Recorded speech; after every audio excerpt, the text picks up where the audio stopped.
Chat, what is up? Welcome back to the stream. It's Monday. I'm thinking of renaming the stream, by the way. We call it This Weekend's Warhammer. I don't know if I like that. I want to call it Monday Mayhem. Does that sound good? That sounds pretty good. Then we can be like, it's Monday. Let's do some mayhem. Let's mayhaps the mayhem today. What's up, everybody? Afternoon. I know. I'm sorry I wasn't live earlier this morning. I recorded the video on the. I was up obviously watching the championship finals, the WCW championship finals, and then I recorded the video on it. And I was like, this will be easier, and then I'll be able to get up. I'll stream early in the morning, and then nope, it still took me until like 3 a.m. to finish. So I woke up like 2 hours ago or something, got all my shit together. And here we are. What's up, everybody? Muscle Monday. Yeah, we'll talk about lists while I do curls. That sounds kind of sweet. Welcome, everybody. How's it going? Oh, man. Oh, yeah, that's true, chat. Yeah, I ruined the stream already. This weekend's Warhammer. Yeah, fair enough. All right, I'll fix that. It's fixed. Done. Mea culpa. I'm bad at spelling. Whoa, what a World Championships, huh? That was nuts. So for those who don't know, first of all, go watch my video on the finals that I uploaded this morning. But Adeptus Custodes out of fucking nowhere with first place at the World Championships of Warhammer 2024. Folger Piles crushing it with. I'm so happy too because it's Talons of the Emperor he played. I've been harping on this fucking detachment. Everyone plays Shield Host. They're like, guys, Shield Host, it does so much damage. You get 5-up criticals. Isn't that cool? And I'm like, reactive moves, bro. Reactive move, fallback, shoot, and charge. +1 strength and shooting. Oh my god. Okay. Plus mortal wound protection, like sort of baked in. Anti-psychic protection, good when Thousand Suns are meta. I was like, this detachment rules.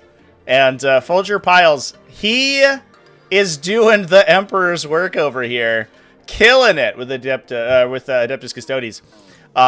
So super cool results. Obviously, my heart goes out to John Lennon, ever the bridesmaid, but he's got next year. It's not like we're not going to see John Lennon crush it for another year of Warhammer. I still think that Folger Piles is the champion, but John Lennon certainly in contention for the best Warhammer player in the world for sure. And he was an absolute class act in that game too. So what a finals game. Super fun to watch. And yeah, I think sort of a good showcase of some sort of some good game state awareness from Folger. He realized that if he didn't play hyper aggressively, he would not win in the long game against a concerted Astral Militarum army. So he had to play super aggressive. He had to play a little risky on turn 1 and 2, and it paid off super big for him. He ended up winning World Championship. What a cool game! What a cool game to talk about! I'm so excited. Is John Lennon actually his real name? It literally actually is. His name is actually literally John Lennon for sure. Which is great. So cool. Sam Pope had a good run with his Tyranids? Hell yeah, dude. Yeah, so pre-Tuesday torture. That is a great one. Oh my god. Feel like we watched a foreshadowing of this Custodes list on T5S2. Thousand Suns get folded by somebody running a very similar list of Folger. I know that there has been... we did watch Thousand Suns lose in a game. It was a couple months ago. It was a wild game though. It looked like Thousand Suns had it, and then like one Alaris custodian unit like got behind them and just clipped everything. Like killed a unit in shooting, charged, killed another. It was crazy. Yeah, that game's up on my VOD channel. But yeah, I think I don't know if it was Talons, although to be fair, I think it might have been Shield House. It had Canis Rex in it though. It was very different. But yeah, I mean, we've been seeing it slowly sort of morph over into Talons as it's been going, but it's super cool to see them get highlighted on the biggest stage ever for sure. Any good Chaos Knights results? Yes. Chaos Knights came in 6th place. Is that right? No. Oh, okay. Maybe I'm an idiot. I thought that there were Chaos Knights right in the top here. I'll figure out what I did. I did something wrong. There's Grey Knights. Maybe I just misread them. I believe that Chaos Knights had a fairly solid run this week, but we'll have to dive into the results, and that's what we're going to be doing today. We're going to be running down the top lists from the best players in the game from the World Championships of Warhammer. And that's what we're going to be talking about. 40k Dirtbag came in 8th. Hell yeah. Derek Apshey with the Chaos Cult. Yeah, there he is. Look at him go. Man, that man, he's found a good list over there with that thing. Was interesting to see, though, that we basically, we got a little juked, I would say. It seemed like a lot of people were, and myself included, to be honest, were expecting... some good HORDE results, right? We saw Walter St. Heinz running, Wesley St. Heinz, excuse me, who did go 7-1, so he actually did great with his huge HORDE list. We also saw Chaos Cult do well with the HORDE list, Adeptus Mechanicus with HORDEs. No Genestealer Cults in the top 8 at all. And so we were kind of expecting this huge just domination from these huge HORDE lists, and none of them in the top 4, although they did do well in the Swiss bracket, so... Maybe we'll see the HORDE meta arise, but so far it looks like we've dodged it. John Lennon was running sort of tank-focused Astra Militarum. Folger Pile's obviously running Custodian infantry. It's a lot of infantry, but there's like 10 of them because they're Custodies. We also saw, obviously, the top 4, the other list that we didn't talk about quite as much. John Winter Russell, who I think is playing just sort of standard Astra Militarum stuff. I watched his game with John Lennon. That looked like a super sweet game. They played basically a mirror match, but yeah, it was I guess a fairly combined arms list. They had a bunch of Tempestus Scions and Tempestus Aquilons, but it was also putting its faith in the Rogaldorn battle tank a little bit as well. And then Jesper Unander Sarin went 6-2, but he qualified for top 4 with an Ironstorm Spearhead. This is almost entirely vehicles. Also, Gilliman plus Marnius Calgar, which sounds... That feels like a safety blanket of a unit combination, to be honest. You're just like, hey, do I ever need to spend CP? If so, I get it for free. I just have infinite command points forever, and that's great. Who cares? But yeah, that's what we're going to be talking about today, chats. What events from the weekend are we going to do? So, just for the folks, I know I got a couple questions about best armies in 40k this week. I will be doing that tonight. So, today we are just talking about World Championships results. I'm going to do a best armies video tonight, and my Tactical Tuesday stream, we're going to go through some results from that. So, stay tuned, everyone. I didn't do best armies this week, and I didn't even look at the other results because World Championships is the hot news. I think it's that is definitely the biggest congregation of 40k talent probably in the world throughout the year. So that definitely deserves its own at least one day of coverage, and then we'll move over and we'll talk about some of that other stuff in a bit. Have I heard about Imperial Agents results? 2 people took them. Yeah. So I think that they were, if I remember correctly, we'll talk about their list, but if I remember correctly, I kept track of them through day 1. I believe that they were both undefeated at end of day 1, which had shocked me. They both got out round 1, both got out round 2. I was like, holy crap.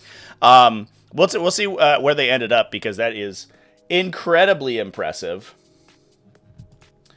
Mercy's weakness for 1 CP all day. Yeah, I know. I played that detachment for a hot minute with Gilliman just to duplicate Mercy's weakness, because what a hell of a drug that is. Oh, man.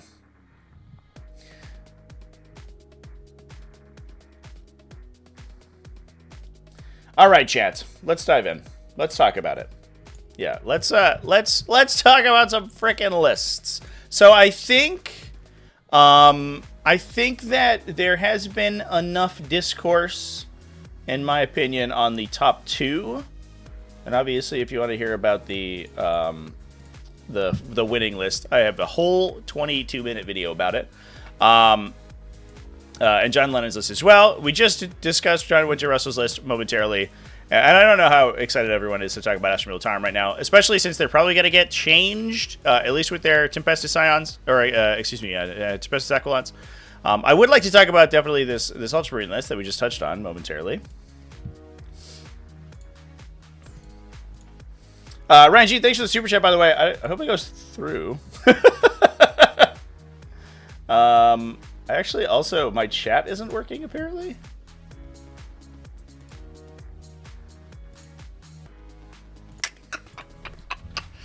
My Streamlabs hookup, it looks like is broken. What's up with that, chat? Oh no.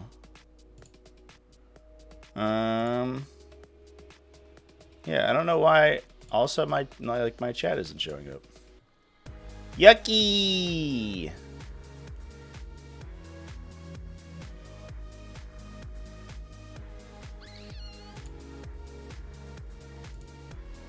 All right, let me reset it real quick here.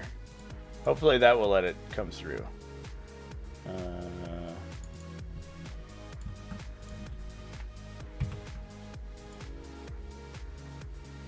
That work? I don't know. I don't know. Dang it. Ugh. I feel so bad. Anyway.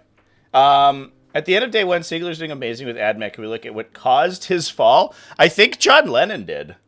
I think he lost to John. It looks like, yeah, literally, I think that's exactly what did it. I think he hit John Lennon and he died. I mean, turns out Tempestus Scions and a bunch of blast weapons probably pretty good into Adeptus Mechanicus stuff. Tempestus Scions feel like very specifically suited to kill Adeptus Mechanicus, unfortunately. They rely on a lot of like 2-wound infantry, kind of like mid-weight infantry, and Scions are like, what's up? How you doing? Here's lethal hits with full rerolls. Hitting on 2 is +1 attack. I imagine that's what that happened. But we'll definitely talk about Richard Siegler's list, for sure. Yeah, Jean-Marc got it. Yeah, I don't know what's going on with my super chats here, chat. Let me do a test. I'll do a little quick test. Do a test. Test a super chat.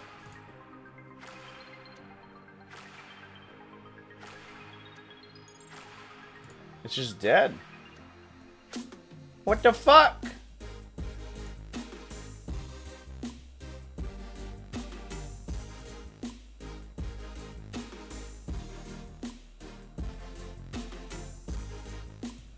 I guess my overlays or my alerts aren't working. Dang it! Dang it! Too bad. Was there 1,000 Suns up this list in the top 8? Doesn't look like it. Just Grey Knights. Grey Knights was the closest thing. Ooh, alright. I'm gonna stop trying to fix this. I apologize, everybody. I don't know what's happening. That makes me so sad.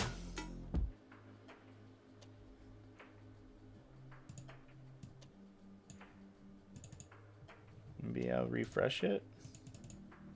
No, I don't know. Alright, well.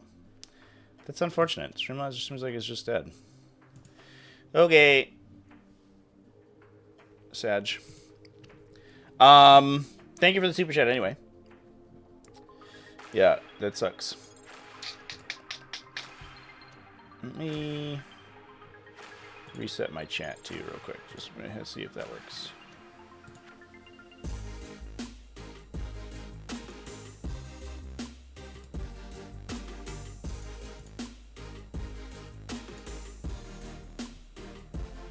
Nope. Ugh. All right. Well, I'm gonna stop worrying about it. I'm sorry, everybody. That sucks. That sucks super hard. Anyway, let's talk about this friggin' list. Let's talk about some Ultramarines. Yeah, so this kind of came out of nowhere, to be honest. Ultramarines, Ironstorm Spearhead, not that shocking. I mean, obviously, I think I would have expected if any list had come up here. I guess, like, what is old is new again, right? We just see a repeat of WCW 2023, and we just see the Ultramarines Vanguard Spearhead back in the top here. But it was Ironstorm Spearhead this time around. We had a Master of Machine War Combi Weapon Lieutenant, Marneus Calgar, and Robuta Gilliman. And that's the spice, I think, is that you take 2 of them. It seems like a lot of people have sort of settled on one or the other. Mostly Marneus Calgar, because he's like, he gives you that CP generation just passively, and also he's an insane powerhouse by himself, which is like great. He basically by himself with a Mercy's Weakness in the chamber is just like fine for your melee damage output. He'll close out a game if you really need him to. But we're also taking Rabuda Gilliman. So we have the 12-inch free strat. I also wonder if situationally the double oath is relevant here too, because we can save our float rerolls on a lot of this stuff for wound rolls. And you almost get full rerolls on a lot of your ranged attacks if you're double oathing, which is kind of sweet. That adds, like, especially because there's no Tech Marines in the list, that adds a ton of reliability. I actually wouldn't be shocked if that wasn't at least a consideration. But also just giving you an additional use of a CP reduction is awesome because it works in both turns. You have Smokescreen, you have Armor of Contempt. You're going to be windmill slamming those as often as possible. You have Mercy of his Weakness if you need to do extra damage. In addition, they also have Fury of the Machine Spirit, I think is the name of the stratagem. If you reduce a vehicle from above half strength to below half strength, it shoots you for a CP. You can also discount that. That's a shockingly underutilized stratagem that I don't think gets enough talk in Ironstorm Spearhead, especially if you're dumping defensive strats on these things like Vindicators, and then you fail to kill them by a couple wounds, and suddenly the Vindicator gets an attack at you. That's like hugely changes your whole turn, right? You're basically getting like a situational like death befitting an officer, right? For these units, which is kind of crazy when you think about it. If you kill them, they don't get it, obviously, but it's when you fail to kill them, which is likely because they're very hard to kill, that it's crazy. Yeah, it's base 1 CP, chat. That strat is crazy good.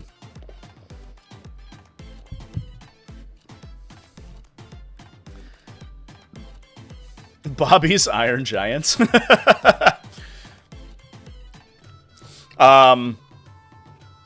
What did Mark Hurdle call his version?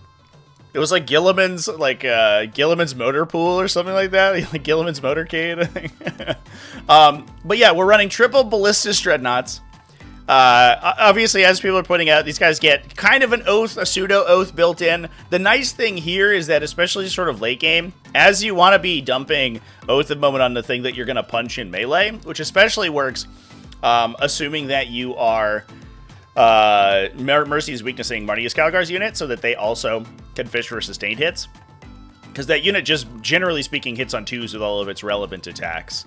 Then the Ballistus Dreadnoughts can come in, and they're rerolling on you if you're above half strength anyway, which for the most part you are. So they just get to use their floating Ironstorm reroll on their wound roll. On top of that, 130 points for this profile is amazing. You get 2 las cannons, 2 missile launcher shots, rerolls to hit, and a 2+ armor save. For 130 points, which is so freaking efficient. I thought they were good at 140. I even said that in my Redemptor chassis breakdown. They're so good at 130. It's crazy. They're almost to the point where I think almost every Space Marine list should start with 3 Ballistus Dreadnoughts. Like, I think they may be too good. The downside, obviously, is like their weapons are kind of like whatever AP, but they're 130 points. Like, your opponent can't make that many 4-up saves. Eventually, they start failing them, and every time they fail, they start taking D6 damage. It's so strong. It's so good, chat.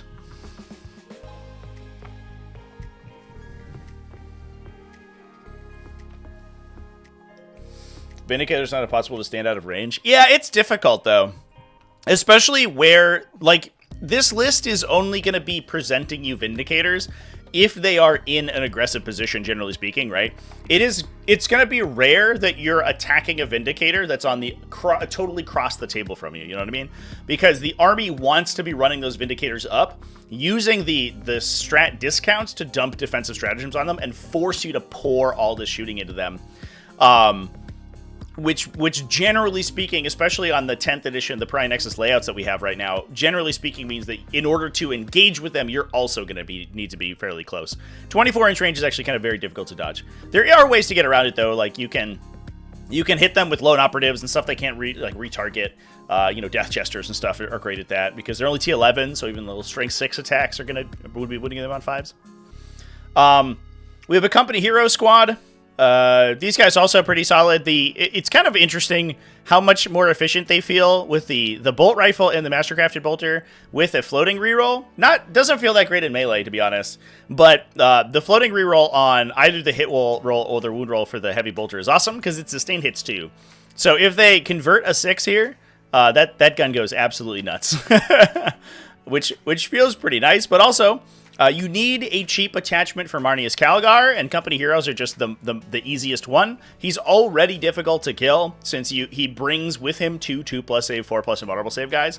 And when those guys are -1 to be wounded, this unit gets really tough to punch through, especially since a lot of the things that can deal with Company Heroes is stuff that is like strength 8, that with a high enough AP to punch through their 3+ armor. But when you have a 4+ invulnerable saves like hanging out in there too, it really stifles a lot of the normal attacks that you would like to put into Company Heroes, which feels pretty good.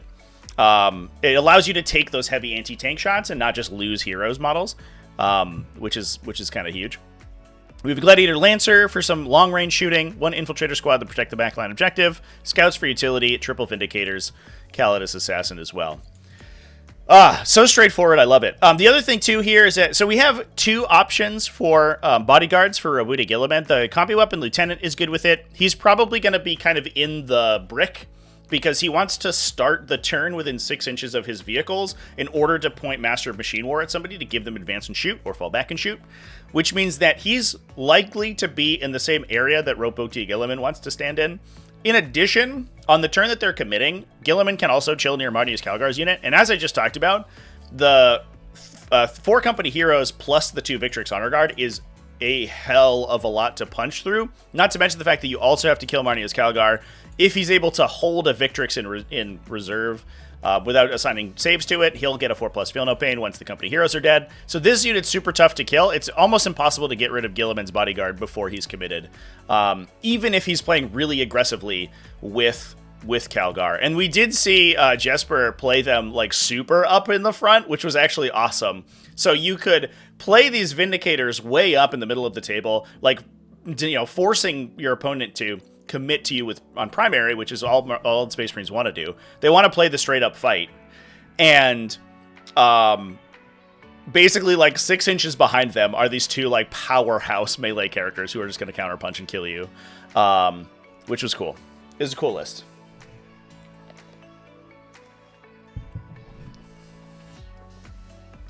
OC2 is also good. Yeah, it's good before they hit melee. The Ancient you usually assign saves to very early, so once they start taking damage, they lose 2 OC like really quickly. At least I do. I'm usually more excited about getting Marneus Calgar's unit, into the fight and then fall back and charging over and over again. So I want to preserve the company champion and Calgar and theoretically the Victrix Honor Guard as long as it's relevant for as long as possible. So the bolt rifle guy and the Ancient, they're out of there. As soon as things get the going gets tough, Marneus Calgar kicks the banner guy out. He's like, "You're too conspicuous." Throws him out of the Thunderhawk. Get out of here. But especially if you like pull an early Storm Hostile or something like that, then the unit can push up and charge, and they're 7 models, or they're a total of 14 OC before you start taking that damage, which is pretty big.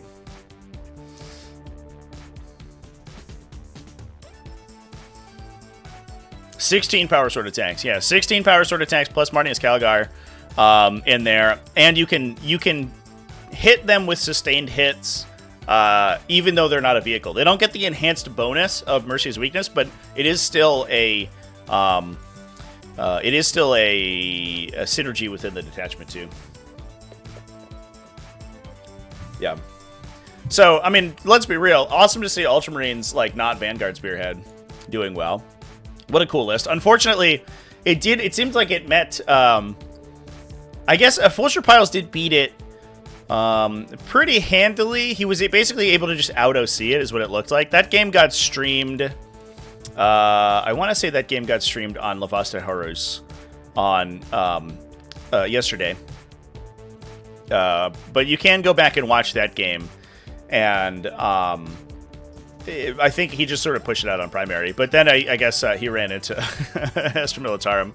And in the straight-up gunfight, the Ultramarines did not come out on top of Astral Military, which, you know, that tracks. That makes sense. Lancer over a Reaper is what you don't understand. Well, I think the rest of the list is a ton of blast weapons, right? So the Ballistus Dreadnought has, I think it's 2d6 plus 1 plus blast plus 2 Stormbolter, plus 2 to 4 Stormbolter shots as well. So they have a lot of AP0 shooting. The Lancer, like, randomly has a lot of, like, low AP shooting, and then the Vindicators all have blast weapons, right? So I think that he sort of assumed that he had enough infantry sweeping that he didn't need the Reaper. Although the Reaper has such cool synergy inside the Ironstorm Spearhead. I think that the downside is that a lot of this stuff is stuff that you want to shove into the center of the table. So, like, Vindicators, you need to be pushing forward. Otherwise, they're out of range, or they're out of threat range, or they're not on objectives. The Ballistus Dreadnought you can kind of keep in the back, but they're relatively slow.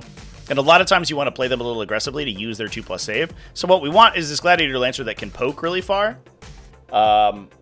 And deal with stuff that can deal with the Vindicators. Like, if your opponent's biggest anti-tank has to show itself to kill a Vindicator standing in the middle of the table, then the Lancer just pops out and kills whatever that is with high reliability. Then you're, like, off to the races, and your guys can just do whatever they want for the rest of the game. I think that's part of the consideration. The Reaper definitely has better sort of, like, sustained damage, no pun intended. But I don't know if it's doing exactly what Jesper wanted for the list.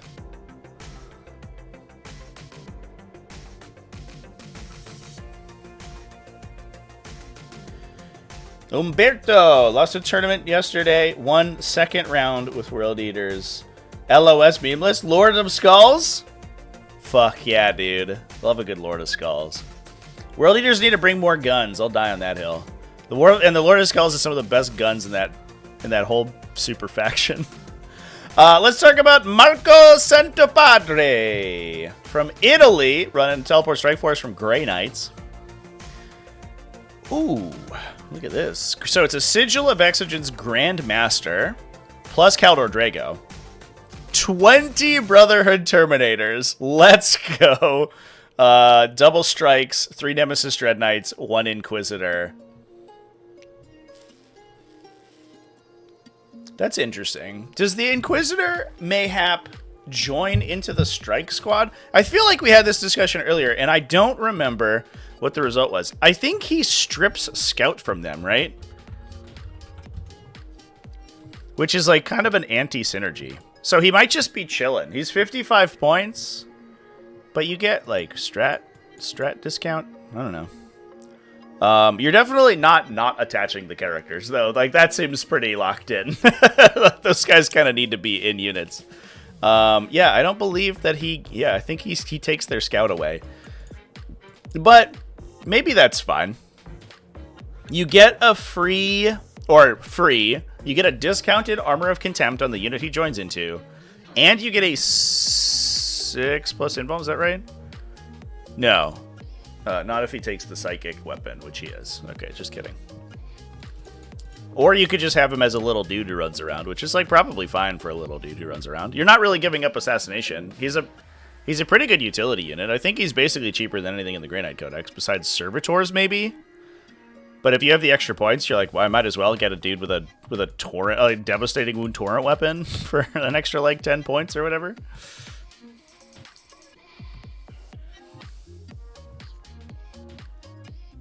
Why Ballistus over Predator Annihilators? That's a great question. So some people are asking about this in the chat as the event was going on, and I think it's probably worth discussing. So we'll table this this discussion momentarily here about Grey Knights, and we'll talk about the Ballistus Dreadnought, because I think that especially after this weekend, given the like absolute volume of Ballistus Dreadnoughts that we saw, it's definitely worth discussing exactly why this datasheet is like insane.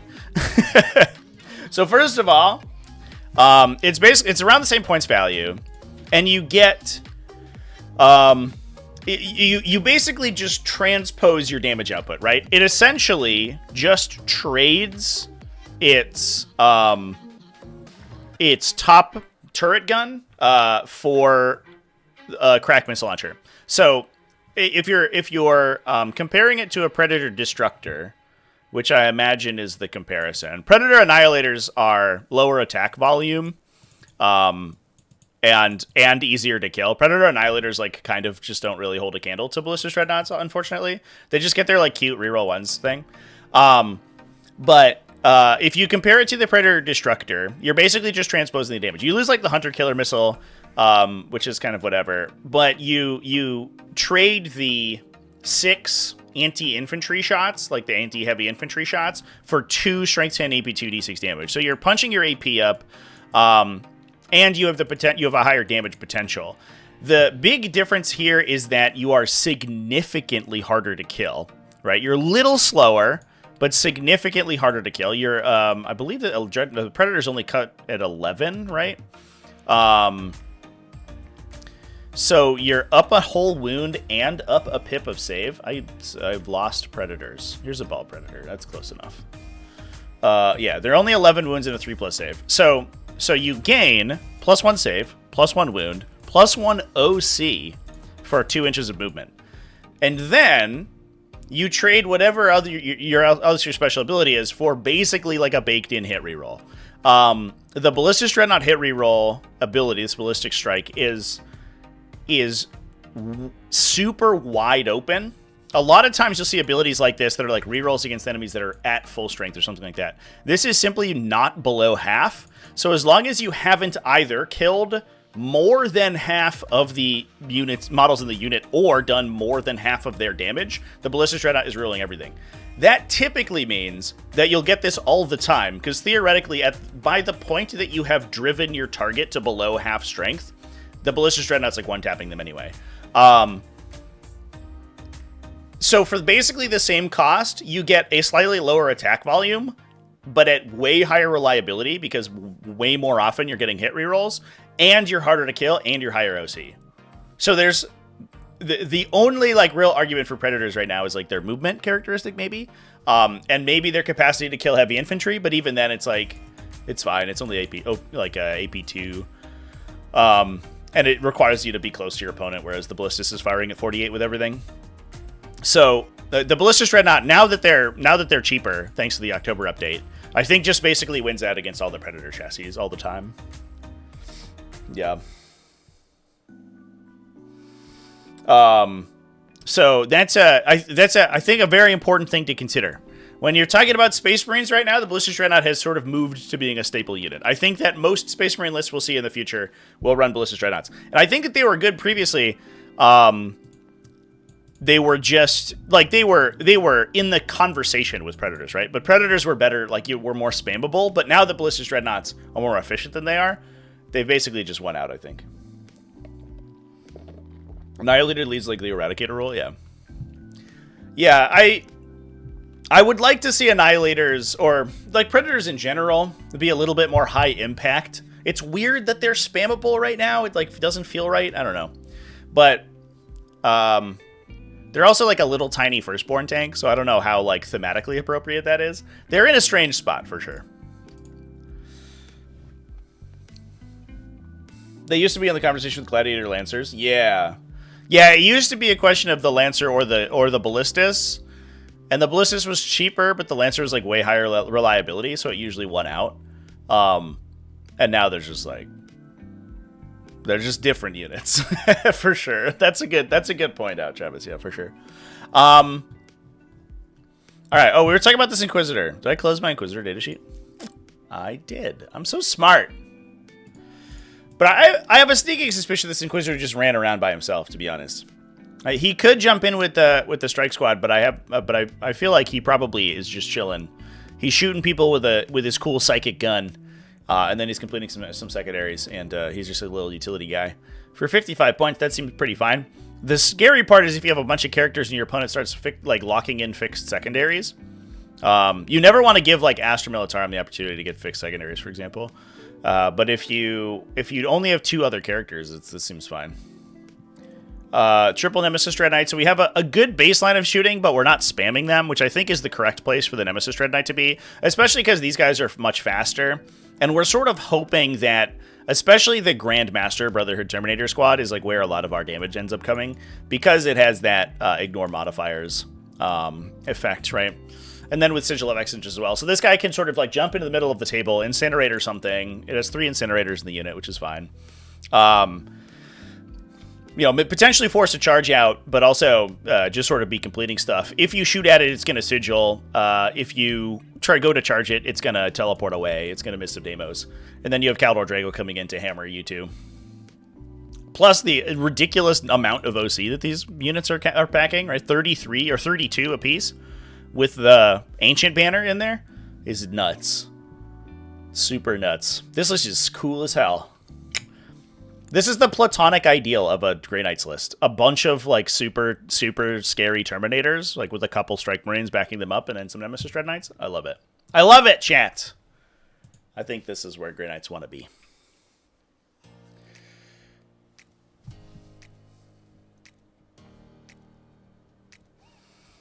Victor! Brazilian players getting up on Tabletop Simulator. Hell yeah, dude! That's awesome!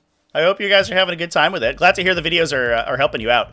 I keep saying this, and I just don't have time right now, but I need to make a new one that that talks about Force Org, and in the setup video, because it is much easier to get set up thanks to the Force Org team to get set up on TTS right now than it was in the past. And I think a lot of people are still using my way old videos. Which I need to fix, but yeah, I'm glad you guys are having a good time with it and getting locked in. If you guys want to come play, come hang out in the Discord. I'm probably launching a new set of events today or tomorrow.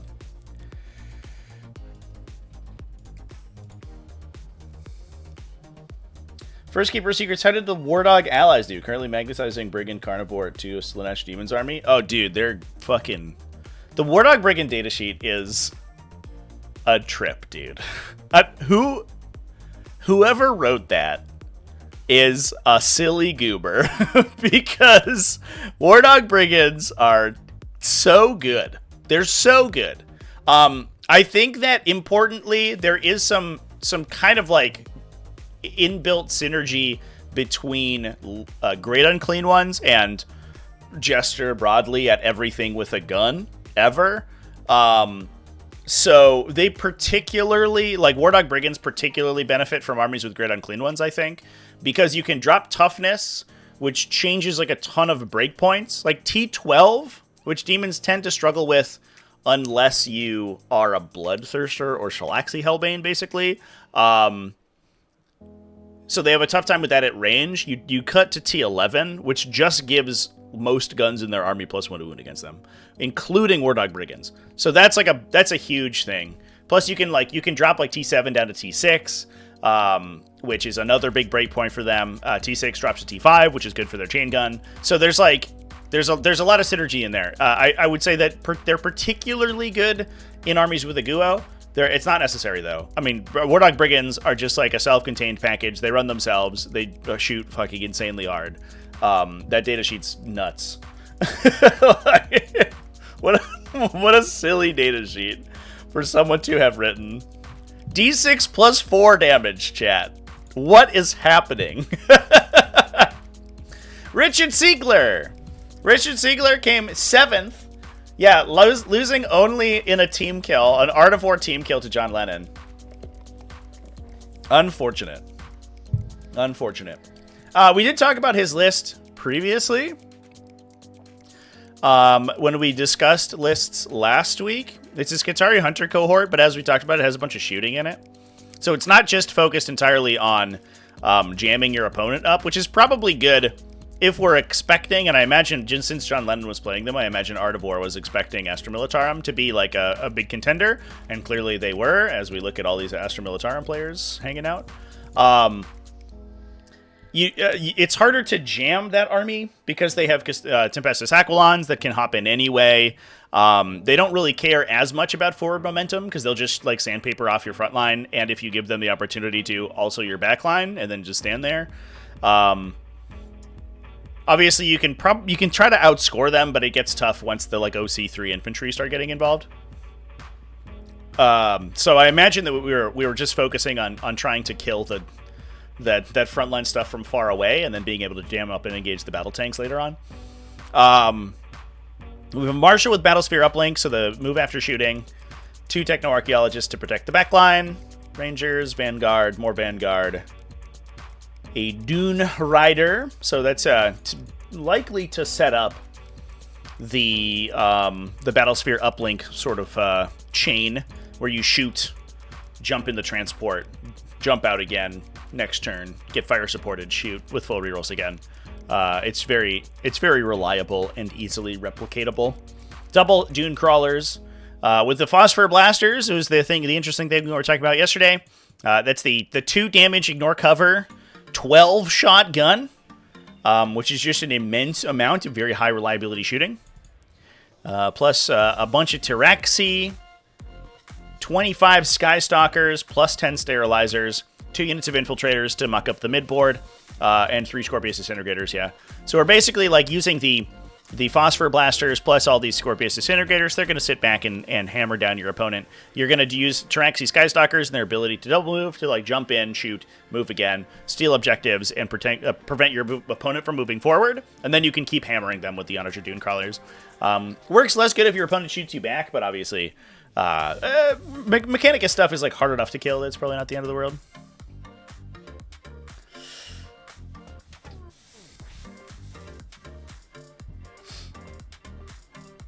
The fact that synergy with Brigands works with both Demons and Death Guard is the most silly part. It is funny. It's like, I appreciate that there is, like, external synergy between allies and parent factions. And, like, I don't really know how. Like, they could write themselves around it, being like, whenever a Death Guard unit makes an attack, the enemies within contagion range suffer minus 1 toughness or something like that, but I think it would be difficult. I think it's fine if those like sort of synergies exist. I think, to be honest, even in Chaos Knights, you start a Chaos Knights list with between 5 and 6 Brigands, right? So I think that I think it's the datasheet being hyper-focused and hyper-efficient that then like gets an additional leg up thanks to any additional synergies you can layer onto it. I think it's just a very silly datasheet, is my opinion. It's Warhammer tends to reward datasheets that focus on a particular sort of like avenue of attack. So if you are a like fast, hard-hitting melee unit, or you are a consistent like long-range shooting unit, either one of those is going to be stronger than a unit that's like, I can shoot good and I melee okay. And you're like, okay, all right, that's fine. Typically, you're not really going to be that excited about that datasheet. But the fact that Carnivores and Brigands are so good in their particular field that it makes them like more efficient than what most other armies have access to, which is why that datasheet is like so crazy. They have extra weapon skill, ballistic skill, and an additional ability that benefits their shooting or melee, whichever one you're in. Nuts. Just nuts. Oh, man. 6 Carnivores, I think, the 6 Carnivores also come with the 5 Brigands, right? You're just running like 12 more dogs at that point, I imagine.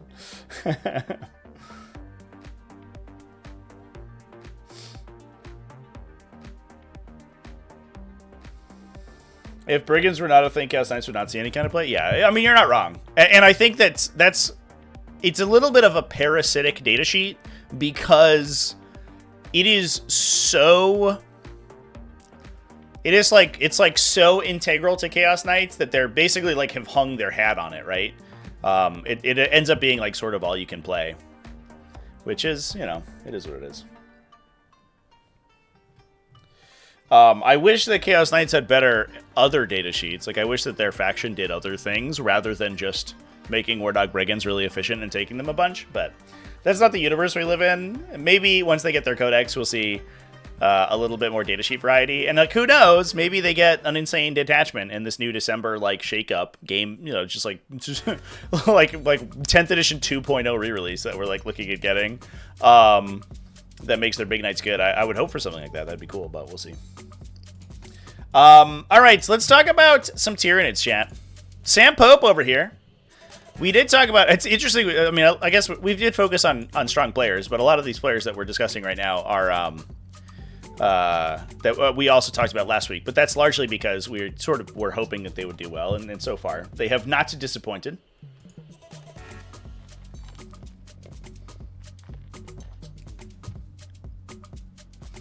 Hopefully Chaos Knight Codex changes the army roll, yeah.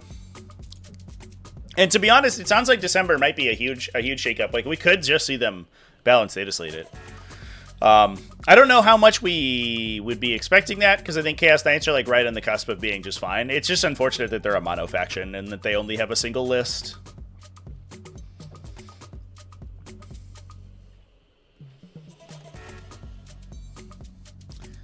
All right, let's talk about some Tyranids. So Sam, this is Sam's list that he's been running for a little while. Since Battle for Salvation, at least. It's an invasion fleet, so we get the selectable detachment ability at the start of the game. You can either choose lethal or sustained hits. A Tervigon with adaptive biology. Winged Hive Tyrant with alien cunning, so we get a redeployment here to protect the big guns. Hormagaunts. 4 units of Termagants, so 80 Termagants. It's kind of like a light horde. It's like we're committing most of the way to the bit. I think an interesting thing that I kind of like is that we've only taken Strangle Webs on them, otherwise everything gets Spine Fists. The Spine Fists are able to just like sort of dump immense amounts of dice when you get to shoot them. And the Strangle Webs are the only special weapon that really is like any good in comparison to that. The other ones have strictly like, they have higher stats, right? But it's not really worth like having to pay attention to which one you have, whereas the Strangle Web gives you a devastating weapon, which is like very useful. So we have 80 Termagants. These guys are going to be obviously protected by the Tervigon. We have the Winged Hive Tyrant for free strats, so we have a little bit of command point economy baked in there. The Tervigon's going to be able to reanimate Termagants back to the unit nearby them. It's adaptive biology, so it's super tough to kill. It's a 5+ field of pain that goes to a 4+ once it takes damage. And then you can also spend a CP in the detachment to bring additional Termagants back in your command phase. So you're shooting into... These guys are going to be stealth because there's a Venom Thrope unit. So they're all going to chain back. They're stealth, so they're -1 to hit. They have a 5+ feel no pain. If you can't kill them, they're going to reanimate. It's like 4d3 models, I think. I'm gonna double check myself on my Tervigon math here, having not played a Tervigon this edition ever, which I think is probably true of most people. But they are sort of an insane tank to kill. Excuse me, d3 + 3, which you can also then buff with, I believe, another 2d3. Off of Invasion Fleet. I wouldn't know. I don't know why I would look at that here. So in your command phase, it is Endless Swarm. Excuse me, another d3 + 3. So 2d3 + 6 Termagants can jump back into a unit. That's an average of 10. So you get half of a Termagant unit back per turn. One of those is free until you get rid of this Tervigon, who's going to be up in... It's going to be hiding behind terrain, sort of in the center of the table. With that feel no pain, 16 wounds on a 2+ base save, which is just tough. It's just tough to kill. You know what I mean? It's super tough. Yeah, a base 5+ feel no pain that goes to a 4+. And then the back line is a bunch of shooting. So we're using that to screen all the guns. We have a Biovore for scoring secondaries, triple Exocrine, double Tyrannifex, Venom Thropes to protect the Horde, and then some Lictors for utility. And that's it. That's what's going on. Pretty straightforward, to be honest, but if people aren't ready for the Horde, then they might have some troubles. They might run into some issues. But generally speaking, I mean, the thing you have to keep in mind is, like, basically, the Termagants are kind of invincible if you can't kill the entire unit, because they'll just... and it's also important to remember that they have reactive moves and stuff, so they have the ability to reposition as you approach them in order to set up better to then regenerate back onto objectives the next turn. So it just dominates primary objective control. And that was clearly effective. We had a tie game. Who did we tie with? That's super sick. Let me duplicate here.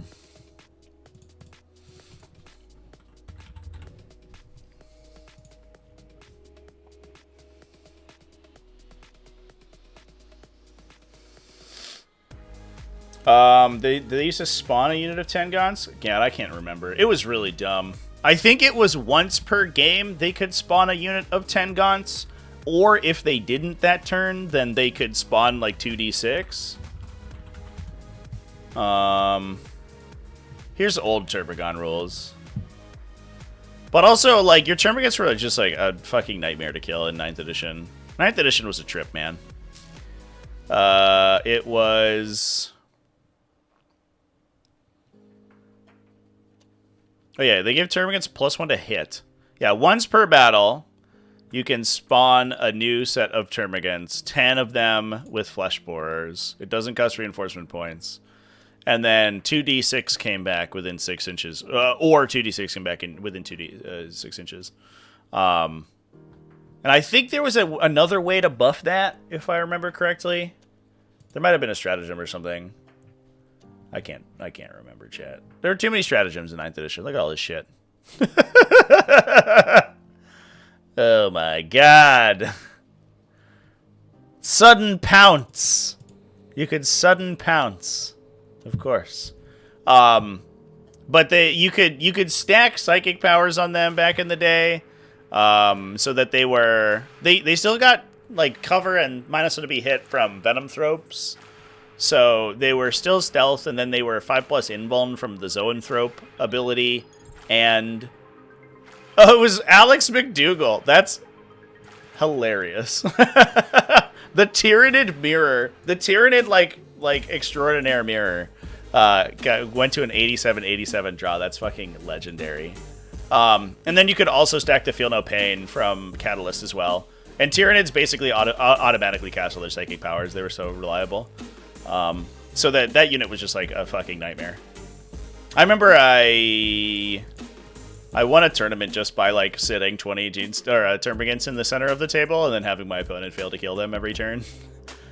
Oh, you could also spawn like 3d3 Swarm Mines from Biovores. That was the other thing. So you spawned like 20 models a turn. It was fucking nuts. I love 9th edition. What a time. Oh, man. Good stuff.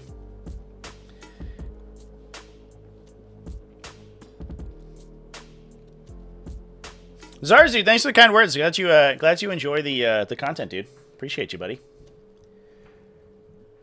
Yeah, we'll talk about Borja's Blood Angels as well. That game, I guess the tail end of that game, according to Adam on the commentary, that game was caught on stream, but I literally couldn't find it in their stream pods, so I don't know where that was. But apparently that game was fucking insanely close, and came down to some good secondary draws from Folger. Yeah, this is cute. What were we playing? What G-Seal were playing? What we were playing? Biosanctic Brood Surge. Interesting.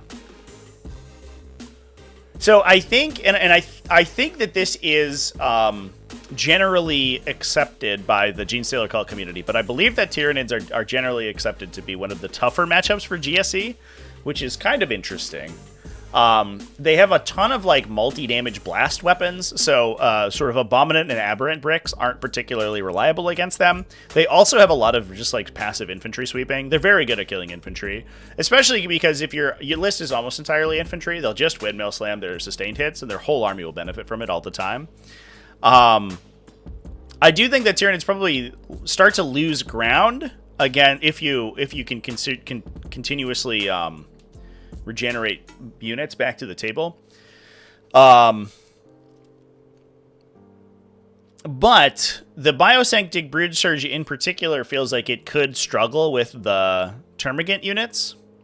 We have all the Hand Flamer Acolytes, right? But it's unlikely that multiple of them will get to shoot at any one time, because you don't have Tunnel Crawlers in this list, in this detachment. So you can't close Deep Strike. So one unit is going to, if you try to jump 2 units onto a single Termagant unit, even if it's on an objective and you're getting rerolls, the casualties from the first shot will pull them off the objective and probably out of range of the second unit. So it's very unlikely you kill entire units with shooting. And then they'll just start to reanimate back onto objectives, and they'll make your charges really tough. So you just have to sort of like eat the exocrines hitting you every turn. Until you can get enough melee into the Termagants to kill them, and even that is tough. The one thing that can punch through it is like the Pure Strain bricks. but those are like a kind of non-repeatable thing, and especially the reactive move that Termagants have make them kind of tough to kill if you're from onboard threats. So these guys like infiltrate and then they'll advance and charge up. The infiltrate gets kind of stuck by lictors. You don't really want to put pierce trains into lictors. It's like fine, you'll probably kill it, but you'll lose a bunch of gene stealers on the way in. And then even if they get close to the Termagants have the chance to just blank their charge by reactive moving far enough away.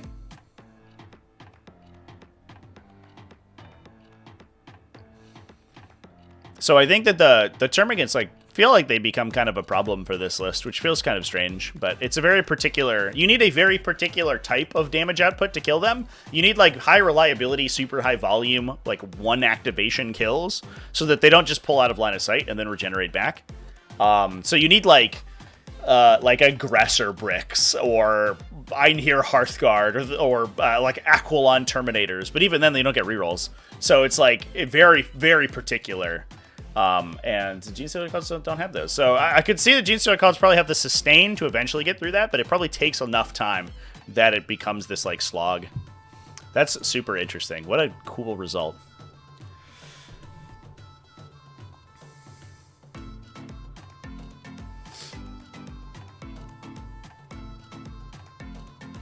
All right, should we talk about Blood Angels, chat? Let's dive into some Blood Angels. Borja, old Borja FM with Blood Angels from España.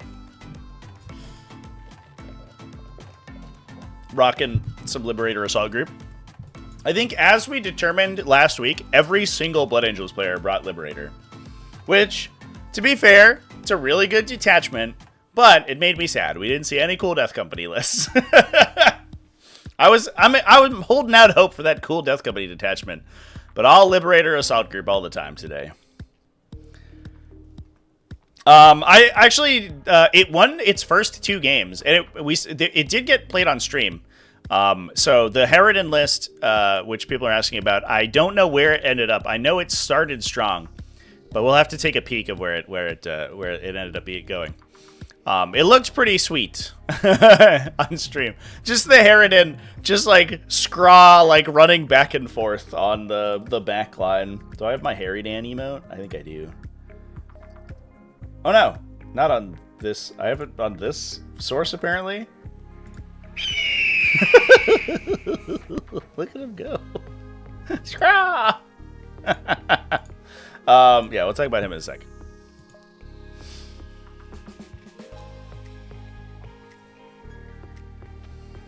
Didn't the American from Norway take a different detachment? I don't believe so. When we looked at it the other day, I believe that every single one of them was on Liberator.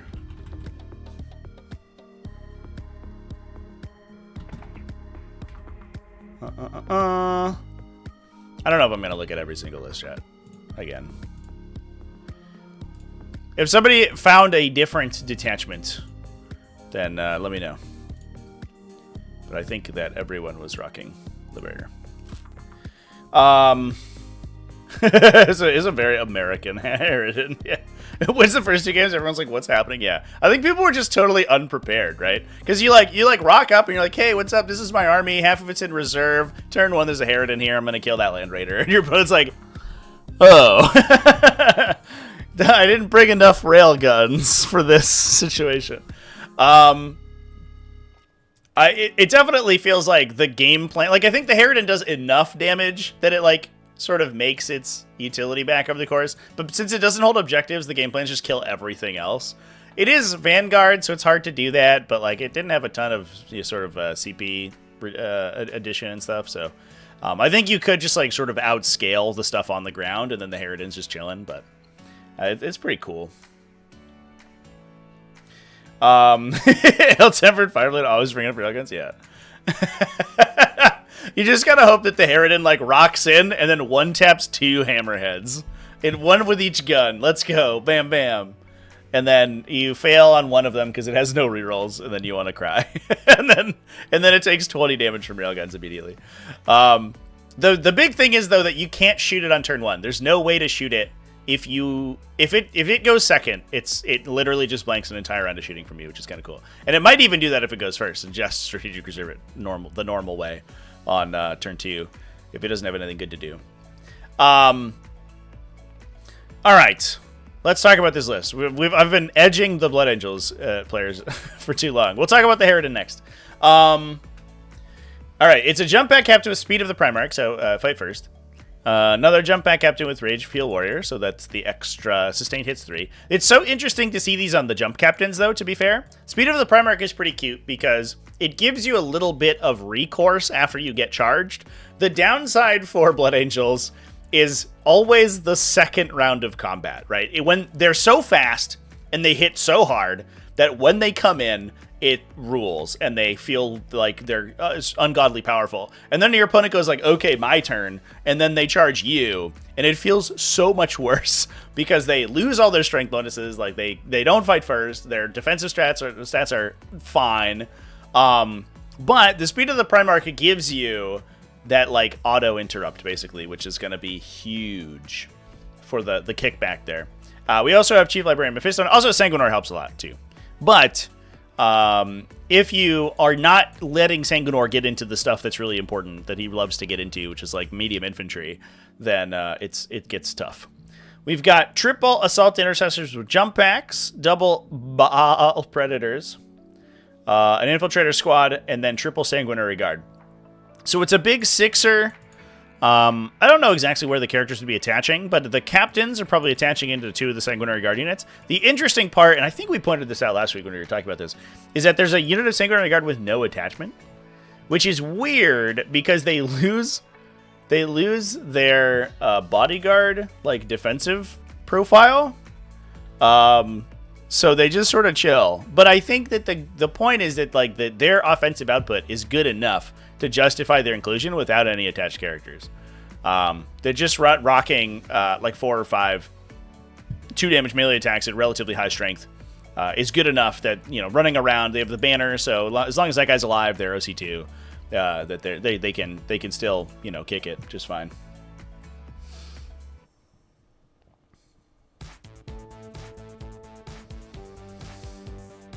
Yeah, Ragefield Warrior on the jump captain. It feels to me like this is a good enough enhancement that you're probably going to be taking it regardless, essentially, right? If you had it on a finest hour captain, you would prefer it be there because it combos so well. But like, it's not bad, right? You're just like, a couple points, I'll probably get a 6, especially if I'm hitting my oath target. And I basically like add 50 or 80% to my attack volume for 1 turn, and that's good enough. Like if you need to kick something down, that's fine. So it feels like it's an addition after the fact, right? It's like a quality of life addition rather than being a whole combo constructor that we typically do on the finest hour captain. Like, I think we're just taking the jump pack captains because they synergize so well with Sanguinary Guard. They push Sanguinary Guard up to strength 9 on the charge because you're getting +2 strength from Liberator Assault Group. Jesus. And then +1 strength on the charge from the captain's ability. Plus, you can use either like Lance and Lethal or Armor of Contempt aggressively or defensively for free, which is great. So like the synergy is there, and then you're also just taking this because it's good, you know? Why not? Whatever. And then we got double Vindicators. So we have a little bit of shooting in here. It's a lot of like frontline vehicles actually. So I imagine that a lot of the gameplay is going to be like pushing the ball predators forward to sort of start the peace trade. They can clear out all your opponent's utility stuff, so they're worse at screening. You can take the middle of the table with Vindicators and just like try to make them hard to kill and blow some stuff up, and then as your opponent comes out to deal with all like 4 tanks, right? It's 4 tank bodies standing in the middle of the table. You start rapid ingressing, you start advancing and charging the Sanguinary Guard, and they just sort of mop up afterwards. And that seems like to me is what's going to happen.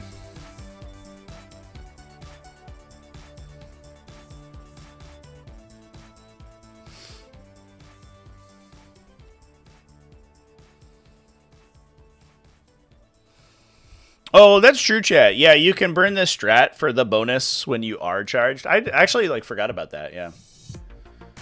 That's the new one that replaced their fight on death. I guess fight first with an attack bonus is just significantly better than fight on death anyway. You don't have to die. You get to do it while being still alive. What a time.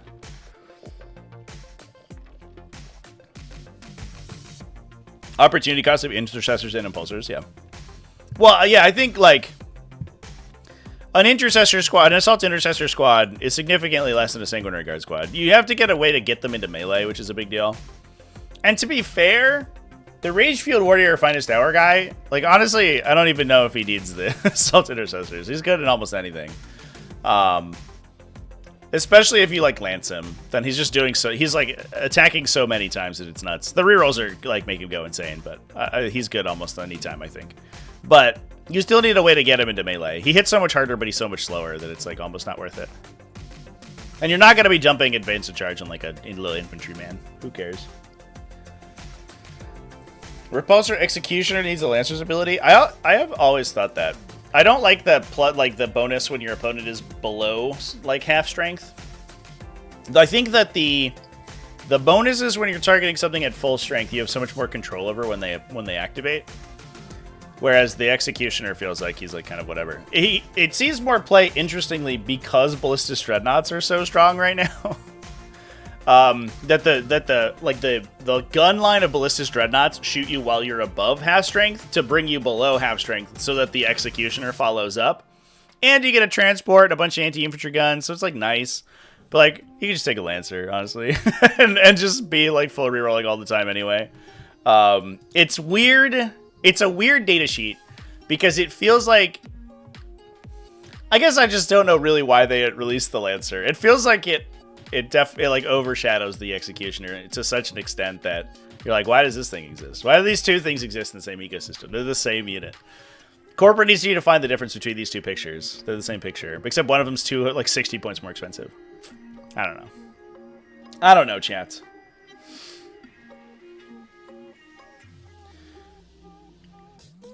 Always fun to see if you can hit 30 damage with the Rage Field Warrior guy. Yeah. The anecdote I always give is that I had him one shot. I had him one shot with with only Oaths of Moment. I was playing against him. He got into a War Dog and with the devastating damage killed the War Dog with no wound rerolls, just his regular attack. The devastating damage killed the War Dog, and it was also like 12 more saves. I was like, okay, you got me. What a trooper that man is. All right. We wanted Harry Dan, chat. Can I get my Harry Dan into over here? Here we go.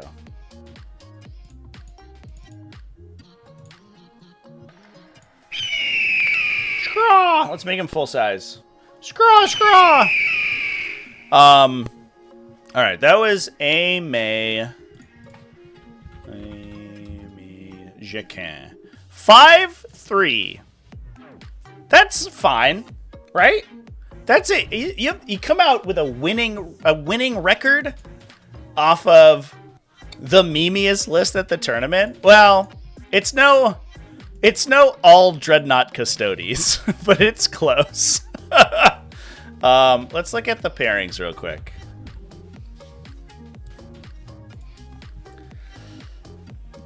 The Freedom Dan. Where we go? Did they play all the games? Yeah. Maybe I'm just not getting the accent because that's a lot of work.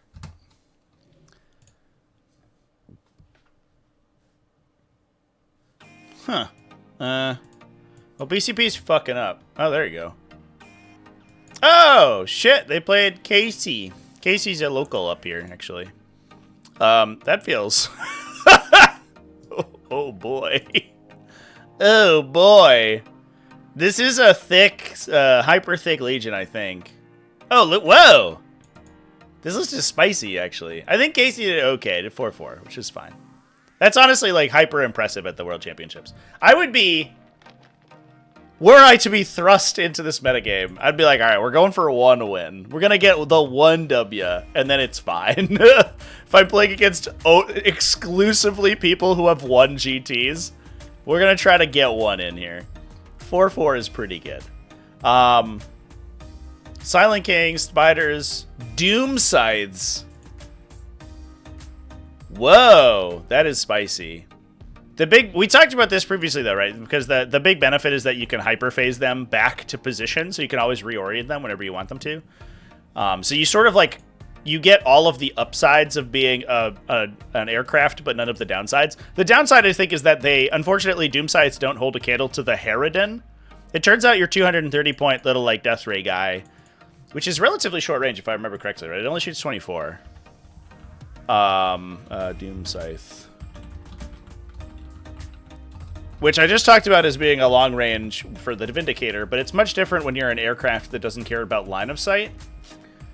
And that thing's shooting literally... Oh, it's 36. Oh, that's not too bad, I guess. But it's kind of inconsistent. Only 3 attacks. So, like, the Doom Scythe's shooting at the Harridan, which can probably dodge the Silent King fairly well, at least on the turn it comes in. Probably don't knock it down in one turn, and it probably kills, like, both of them in one go. It wins them on 2s. Uh-oh.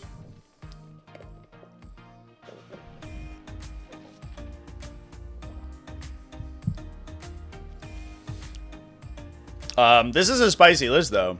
Bunch of Locust Heavy Destroyers, plus triple Ophidians, plus a Strike Striker. This is just going to score exactly 1 trillion points.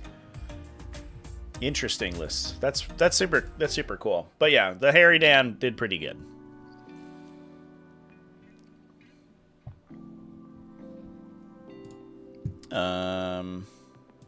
One against Necrons. We'll just take a peek at what the matchups were. One against Eldar.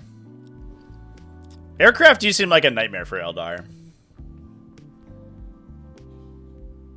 Especially if they're... Like, that might be the one list that can actually kill a... Wraithguard brick, because you're like, all right, I'm going to hide these guys behind a terrain feature, and then I'm only going to pop out, we're going to Phantasm to keep them, like, in minimal line of sight. And the Harridan's like, I can see you! Here's 2d6 3 damage blast weapons, or 2d6 plus 6 3 damage blast weapons that wound you on 2s. Maybe 3s if you're fortunate. If you're lucky. And then you just get blown up. Lost to Imperial Knights. Interesting. I do think that the T12 is a little tough for the Harridan. It only wins them on 4s, and then they shoot back really hard, which is probably tough. So it comes in, and they just like windmill slam, rotate ion shields on whatever the Harridan's shooting, and then it maybe kills it, but probably doesn't, and then gets laser cannoned right back. So that could go very poorly, I think. Not to mention that the rest of the list like literally can't deal with knights, right? It's Tyranids. You have absolutely no shot. Once the Harridan goes down, you're like, huh. Lost to Kyle McCord running Dark Angels.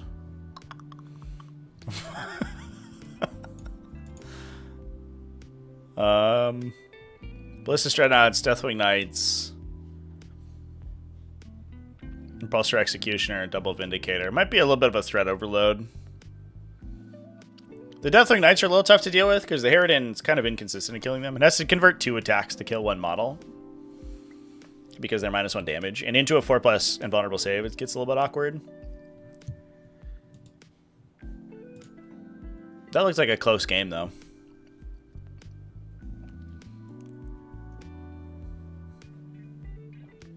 Ooh. Scored 69 points against Astra Militarum, though. John Winter Russell obviously is playing great stuff. I think Astra Militarum is probably fairly good in that matchup, too. Especially because they can actually clear out all the utility stuff with, like, Aquilons and Tempesta Scion drops. One against 1,000 Suns. Let's go. Yeah, and won all of the other 3 games. 1,000 Suns, that does seem like a nightmare for them, too. Because that's another faction where they want to just be hiding behind a building the entire game. And the Harridan's like, nope. I see you. I'm going to shoot your Rubric Marines with my big gun. hit 1,000 Suns twice, dude. Oh, Mike Museni, I'm sorry. Brutal. Absolutely brutal. Good on Amy Jequin for rocking old Harry Dan over there. All right, let's go back to our placings here. What do we want to talk about next, chat? Where do we want to dive into? We've basically made our way through the top 11 or so. Are there any particular factions that we want to peek into?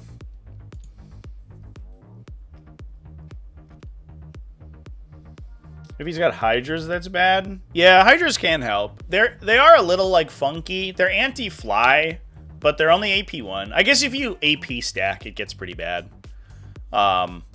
If they're not AP stacking, though, they actually kind of bounce.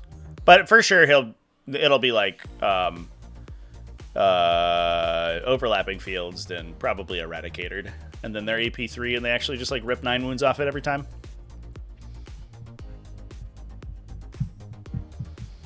Could I drop the link for the background music playlist? Yeah, everyone asks me for that, and then I always forget to do it. Is there let's see. Is there a way I could just copy all the names down?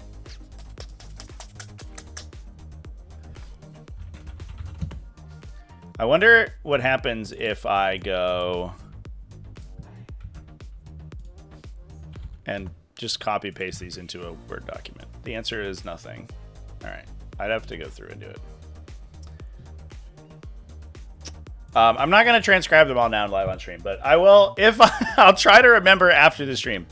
If you leave me a comment, like after the stream, or just drop a comment, and then I'll read it and I'll be like, oh yeah, when I'm going through comments, and then I'll probably link it.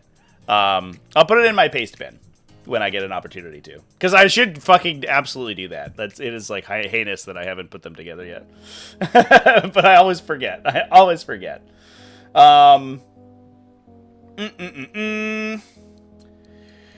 we want to see? Look at Ranchen Lee death card. Yeah, for sure. Let's talk about Ranchen Lee. It was cool to actually watch some of these players play, right? Because especially doing like best armies in 40k, you get to read these people's names so often. The cool thing about World Championships is that we get to watch them actually interact, which is super cool. So watching like Ranchen rocking Death Guard on stream was like, whoa, hell yeah, dude. Yeah, first of all, what an incredible record. 6-1-1. One draw, a natural draw in round 2.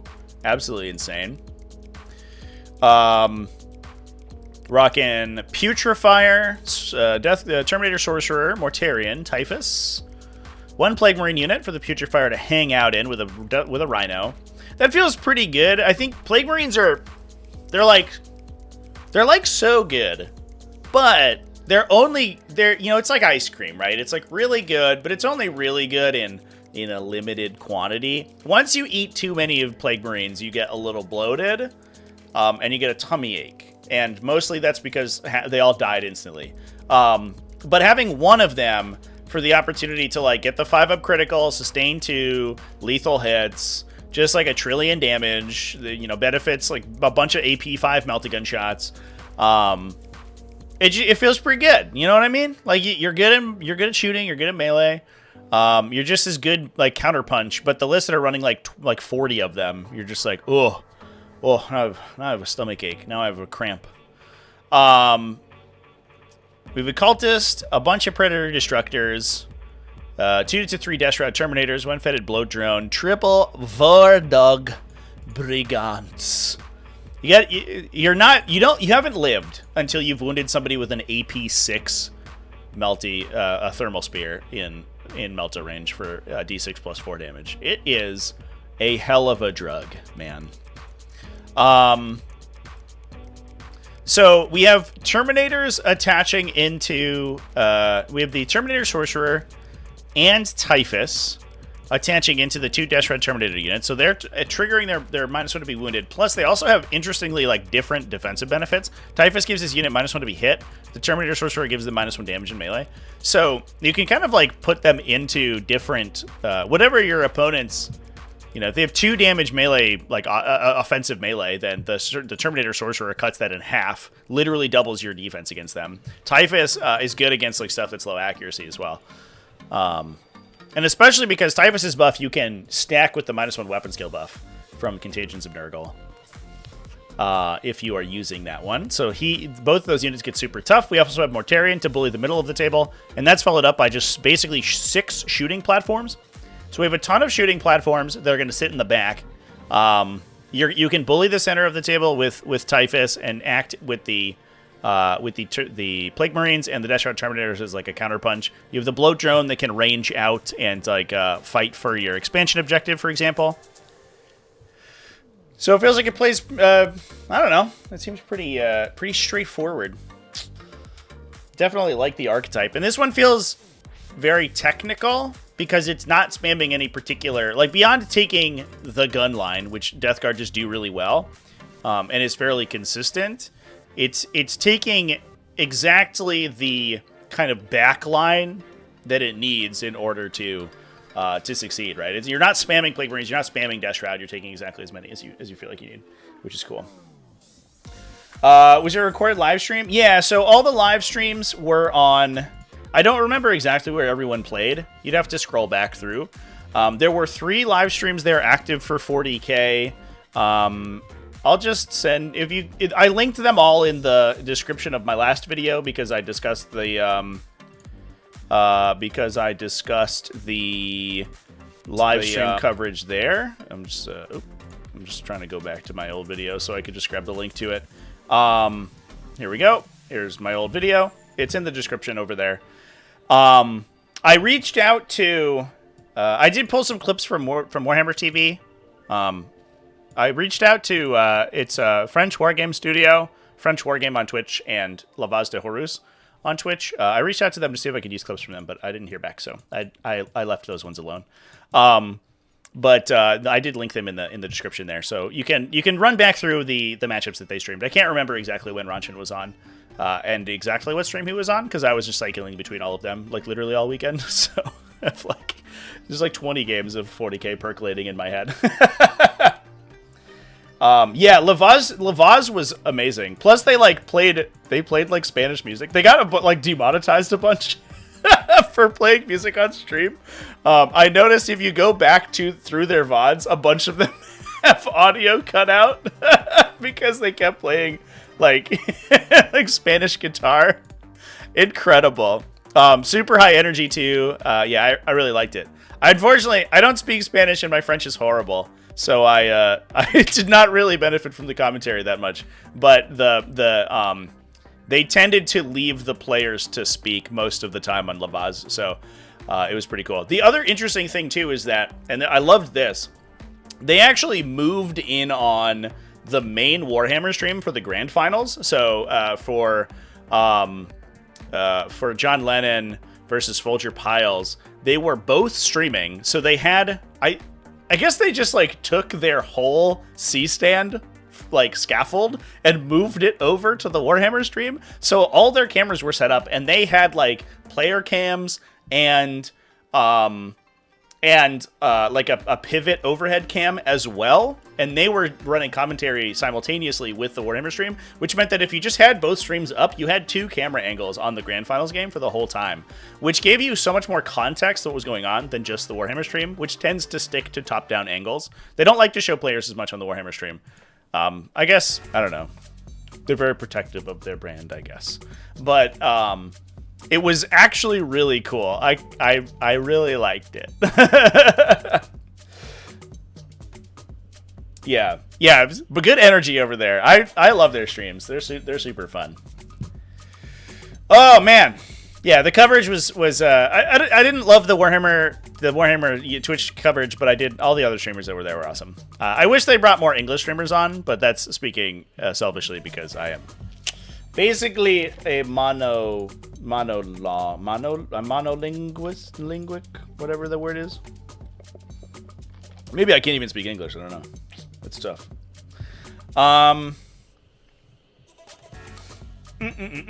What's the highest Eldar placing? Let's take a peek. 24. 24. James Kelling was rocking it with Eldar. From old Goonhammer. Old Goonhammer James.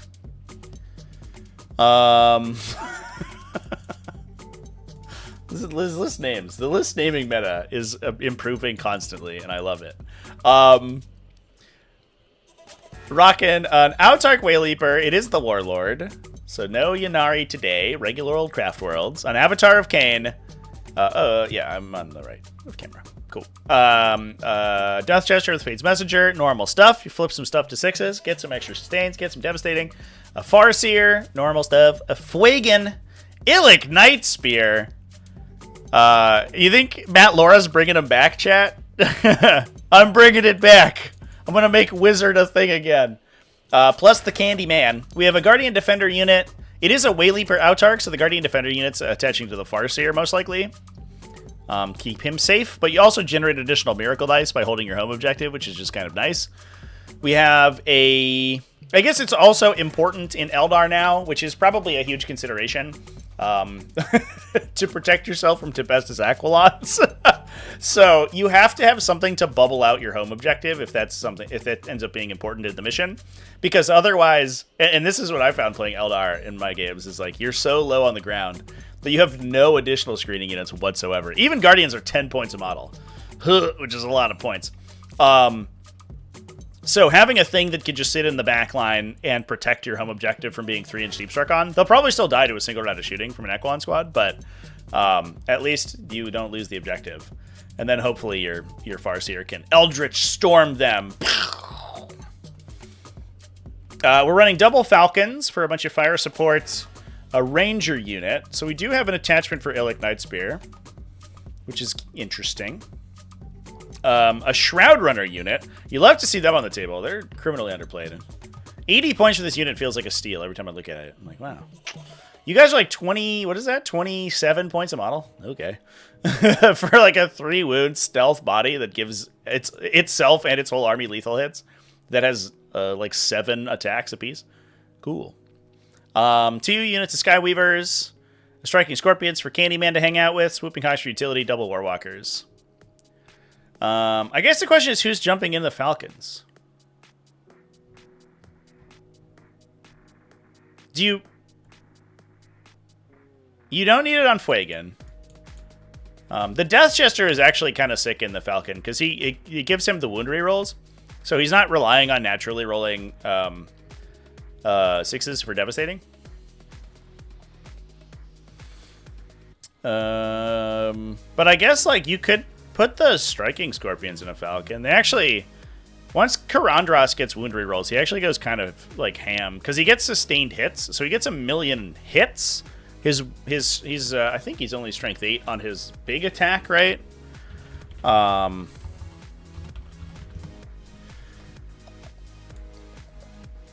the way, somebody pointed out that like, oh, they forgot Karandras in the range refresh for Eldar, and he's gonna look so silly now, like next to all the big plastic Phoenix Lords.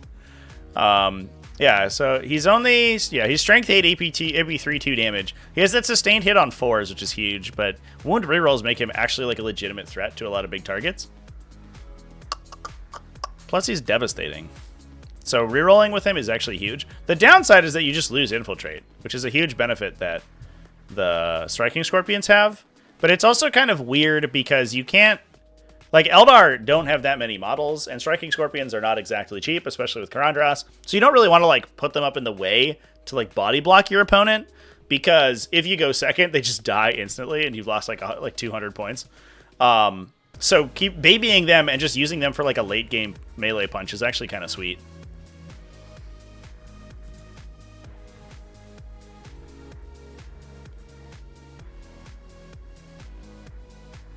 Oh yeah, we'll take a peek at Matt Lorah too.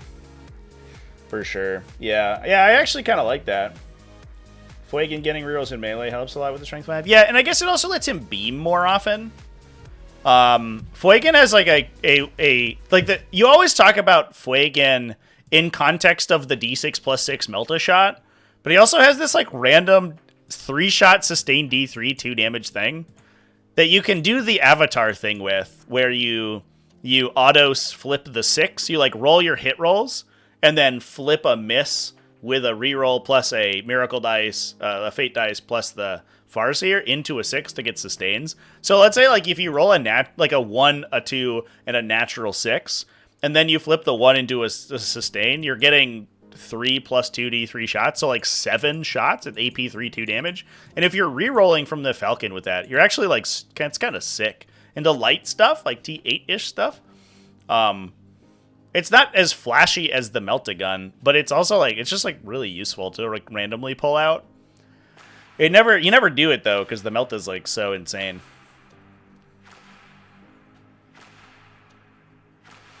Yeah, but also wound rerolls on him too is like pretty sweet. His weapon's insane. I love it that it's called just a fire axe, but it's only strength 5, so he flubs on heavy infantry sometimes. But if he gets into like Gravis stuff and he's got wound rerolls, he'll just clip the whole unit probably. Kind of love it.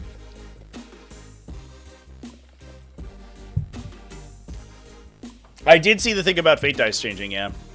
I'm of two minds about it, because I think that the fate dice is cool.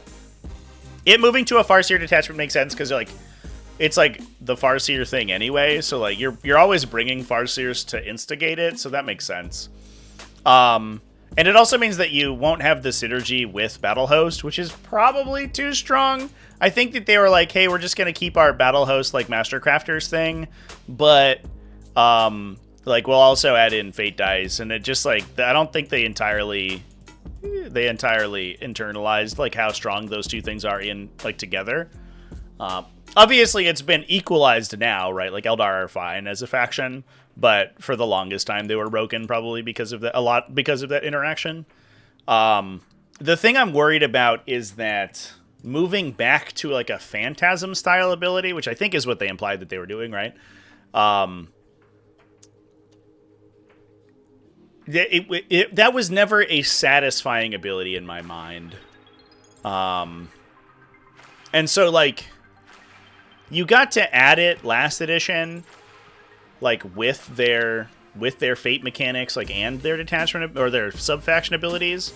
So it was, like, kind of a minor thing that they did, and it would usually take CP to make it reliable. But if it's like the focus of the army, I'm not that actually interested in it. It's either going to be too strong and the army's going to be like impossible to interact with in any way, or it's going to be really random and dicey and feel like totally anathema to how Eldar feel like they should play. I like now how they work, where they have a very limited access to that like reactive move effect, which allows them to play particular units as difficult to engage with, but they can't do it army-wide. And army-wide, it just feels like you're like the old version where you roll like a d6 and you move that distance unless you touch the raid, in which case you move lower. Just felt like kind of, it's just really bad all the time. And it always meant that like Dire Avengers would have to like touch a wall, so like a 1-inch move could get them back in the wall or whatever. And it was always really gamey. It didn't feel very good. So I don't know. I don't know how I feel about that.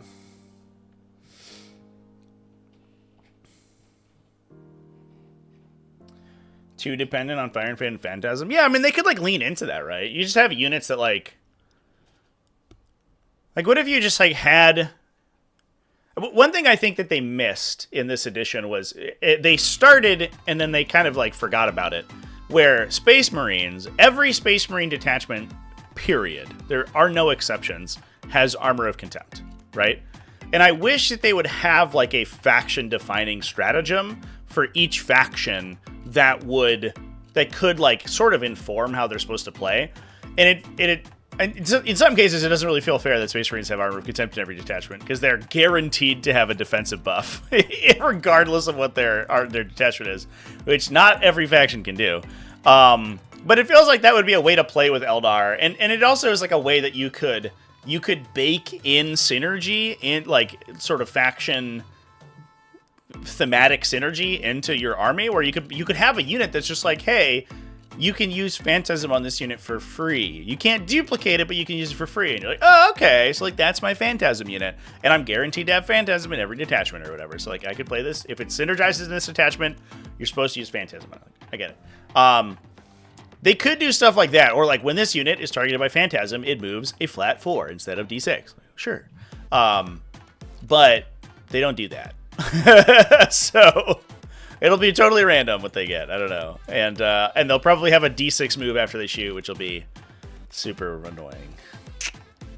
Ugh. Imagine we get missed in every granite detachment. Well, I don't think you should get missed in every granite detachment. I think you should get, like, true silver in every detachment. You know, something like that. At least something to, like, equalize the detachments a little bit. It is a little weird, like, having a unit's, like, capabilities totally change depending on the detachment you're in, but I don't know. Space Marines don't necessarily have that problem. All right, we wanted to talk about Matt Lorah. Let's do that while we're talking about Eldar. Matt Lorah was 42nd place. What's the question to which the answer is 42? It was, what place did Matt Lorah get in the 2024 World Championships of Warhammer? And now that I've said that, the universe will end.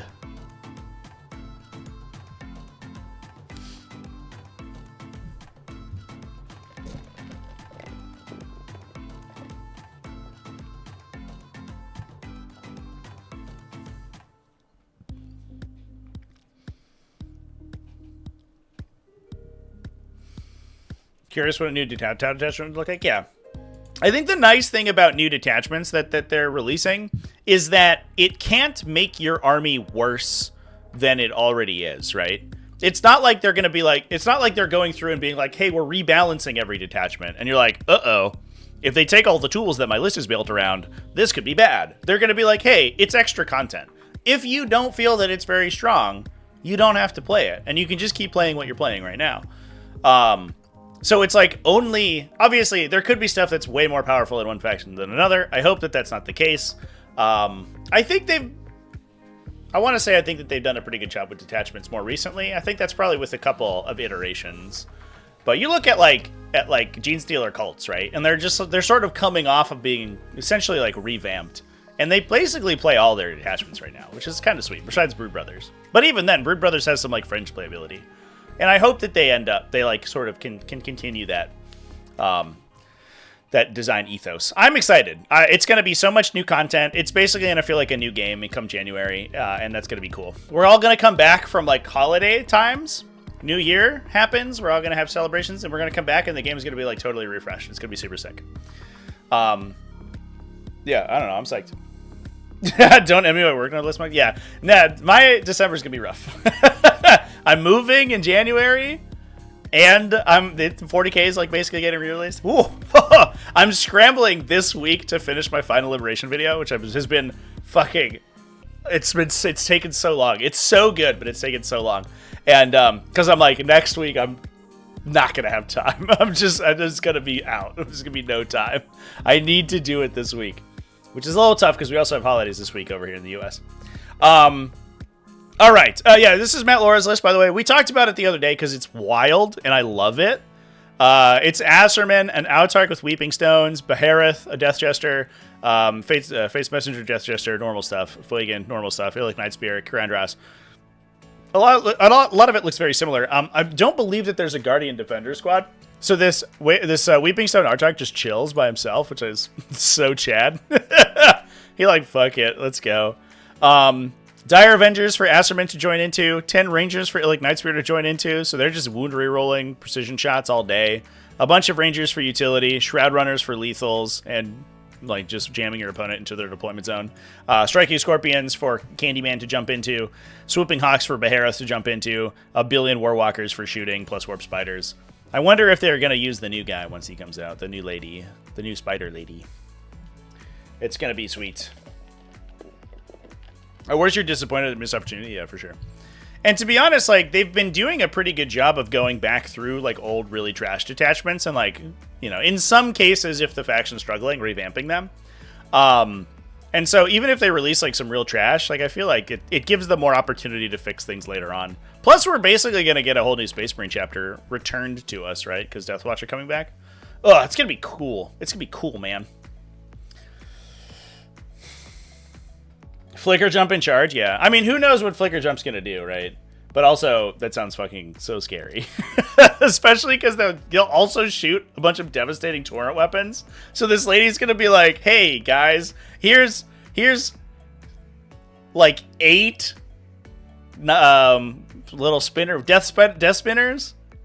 Like 8d6 plus whatever the fuck she does, right? Because the unit's shooting 7 now. Unless the Exarch got a new weapon option. But he has his one he's holding and 2 more on his backpack. He's got theoretically 3d6 shots.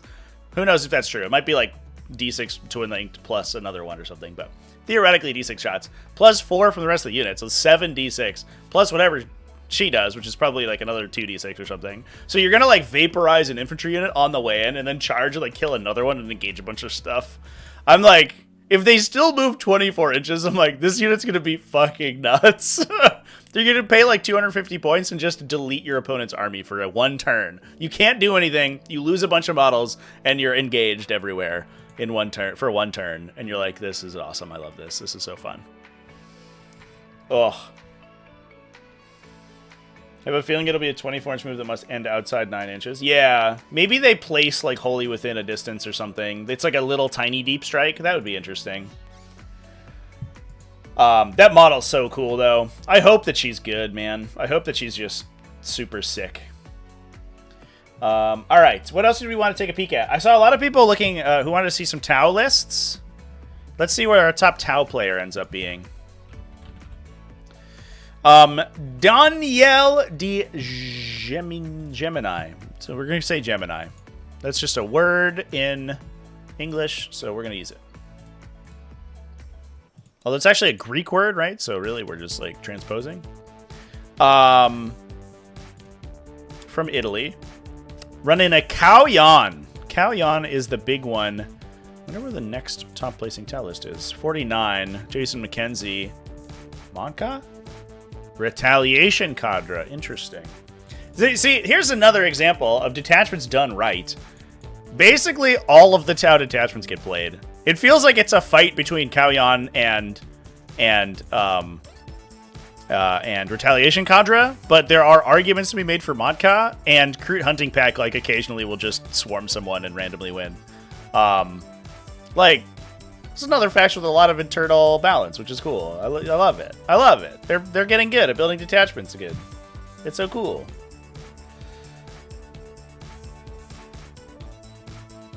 Monka's great in teams. Yeah, it just like alphas you. You're into Oblivion, and you're just like, some armies just can't play it.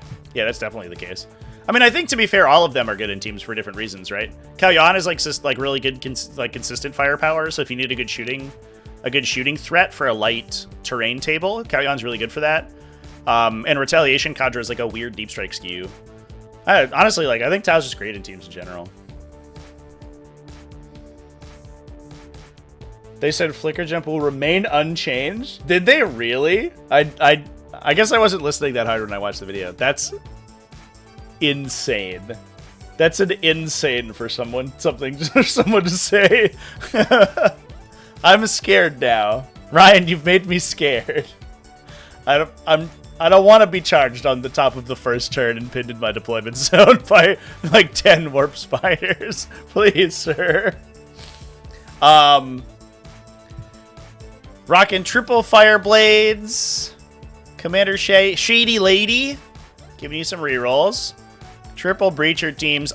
Here's something I think is so funny about Kauyon is that Modka is like the bespoke Fire Warrior detachment, right? It has like Fire Warrior specific stratagems. You're supposed to be able to use like breachers to scout move early, but its detachment ability is so trash for breacher teams that they're just not as good in it. They're still good. Don't get me wrong. They're fine. But the power level of a late game breacher team in Kauyon is like so nuts that you just play them way more in way higher volume in the hammerhead detachment basically.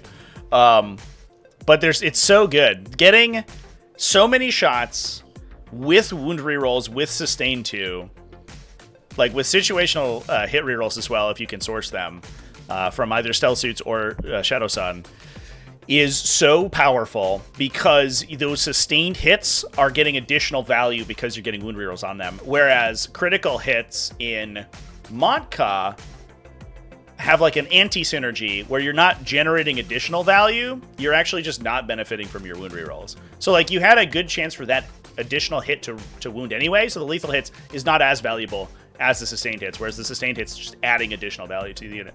So the amount, especially when you're targeting like medium to heavy infantry, the stuff that you wound on like threes or fours, and you're able to punch through most of their save, the breacher teams just get so fucking lethal. It's crazy.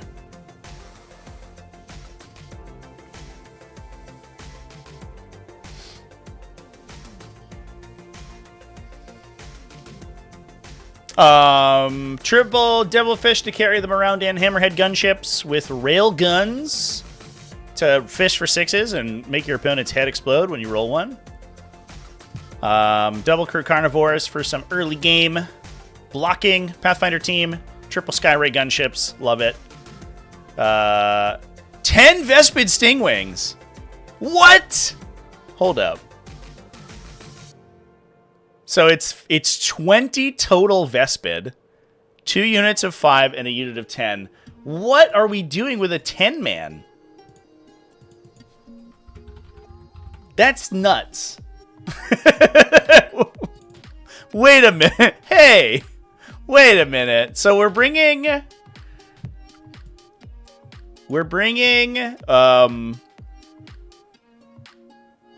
the grenade launcher and the rail rifle.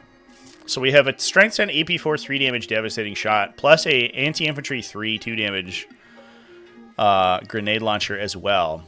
Their shooting's actually kind of good. They get ignore cover. They can't be guided or guide themselves. The problem is that they hit on 4s, but they do benefit from the sustain 1 off the detachment ability, right? They just don't get the full benefit of it. I'm gonna double check myself on that, which ends up being mathematically pretty close to +1 to hit once you're battle round 3 onwards. This is blowing my fucking mind right now, chat. I assume that it doesn't like require you to have the ability, right? Now why can't I find the detachment rules? What have I done with my life? Oh. I was looking in the 9th edition Wikipedia. When we went to go look up the Turvagon rules, I was like, how come there's no detachments in here? It's just, what is Farsight Enclaves? What is that? Why does it have separate rules? Oh my god. I'm a silly goober. Yeah, so it just affects how Empire models from your army. They always have sustained 1 from the 3rd battle round onward. While they're targeting a spotted unit, they get sustained hits too, but they don't have to have a spotted unit at all. Huh. So you're shooting... They have 9 neutron blasters. So you're shooting 18 sustained 1, 8 strength 5 AP2 2 damage shots plus the 2 heavy weapons. And you're a good rapid ingress threat. Like they can ingress in on round 3 or something and like kill a unit and then run to an objective.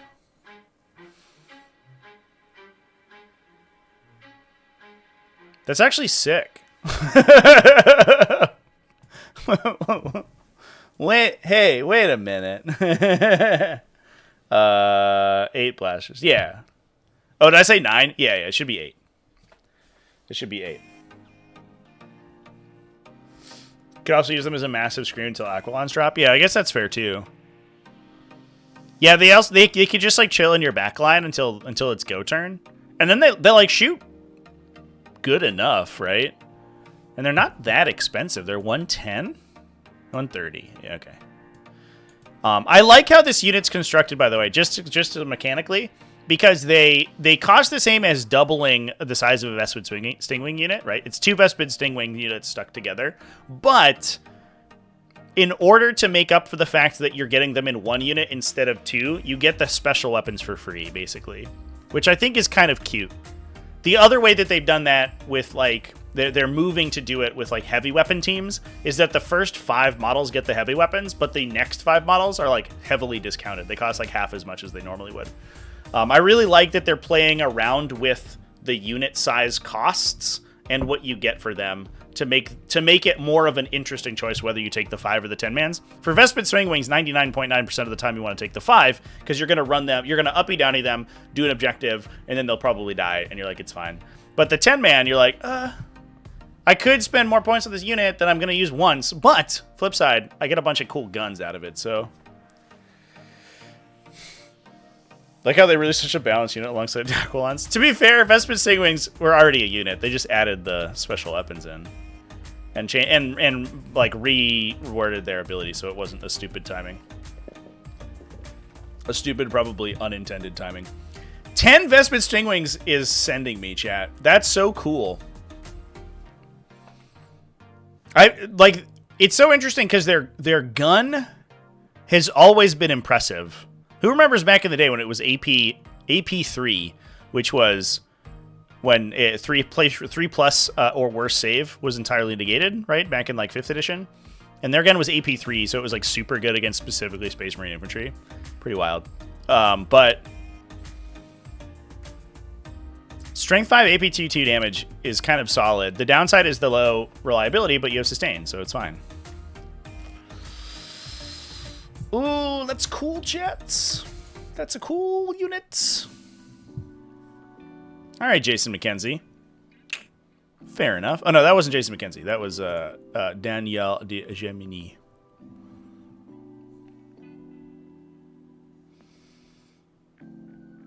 Aquilons blasted your jackal straight into the sun. Yeah, that is like kind of what their purpose built to do.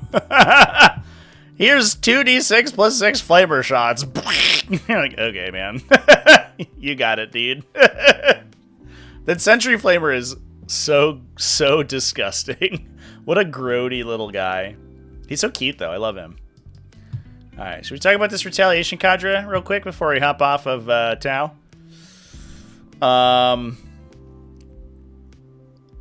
It's an internal grenade rack, Cold Star Commander, Starflare Ignition System, Enforcer Commander. So he's got uppy downy. He's got the bombing run when he runs over you. One ethereal. Broadside battlesuits ×2, rockin' heavy rail rifles and smart missiles.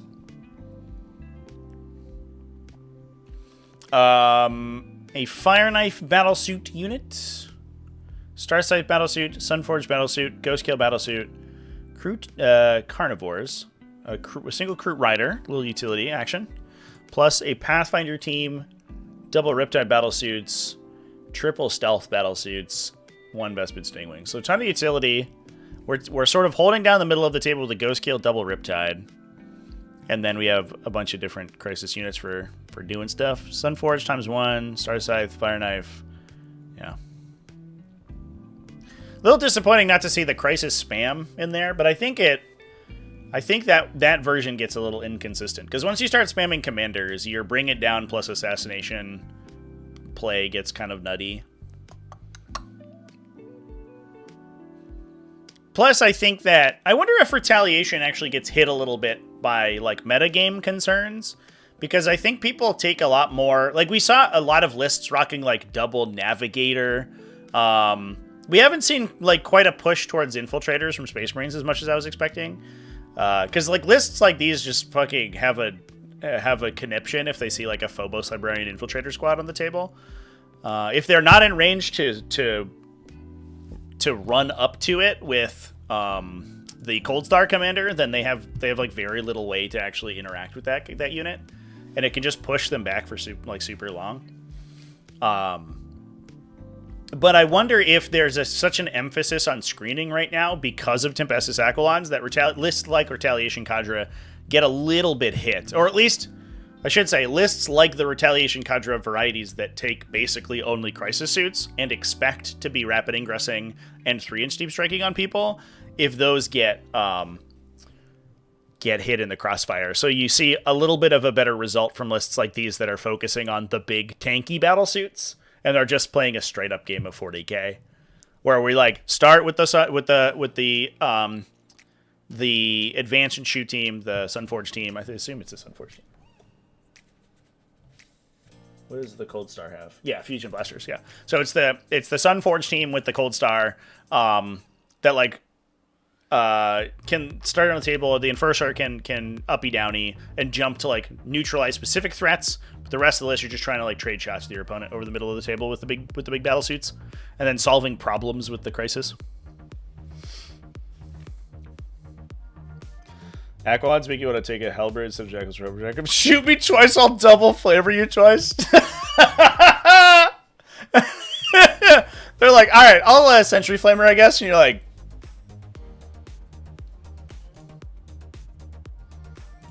will you? You sure you want to do that? It's too bad that they ruled that you can't respond to a ranged attack with a melee attack. Or you can't pile in, right? I think that's what they ruled. You can't pile in the shooting phase, I think is what they said. So if you get shot, you can't go in. Because you just, like, you leave the room for one dude to, like, get on the objective. Or, like, 2 guys. Maybe 3. Like, yo, you could contest it. You want to contest it? I'm like, okay, I'll drop these in. And I'll Sentry Flamer, I guess? You're like, okay, cool. I'll pile in. Like, I'll punch you. You'll punch me. I'll punch you again. Just kill the whole unit.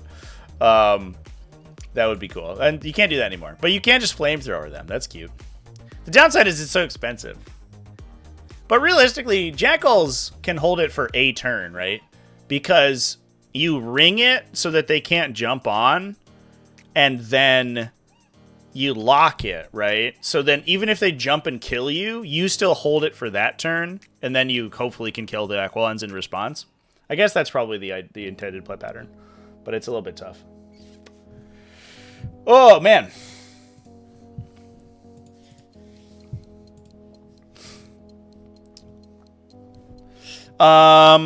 We got orcs right here. Let's see what our top orcs look like, because I know some people were looking at orcs. Michael Mann, 29th place with old orky boys. It's a little bit sad that orcs aren't killing people so hard, but it's a dread mob.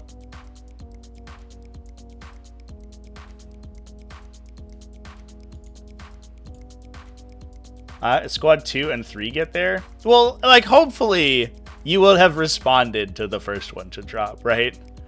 Like, hopefully you're not relying entirely on a Jackal unit. Or at least if you are, the rest of your army's in their deployment zone. I think that's what would be ideal.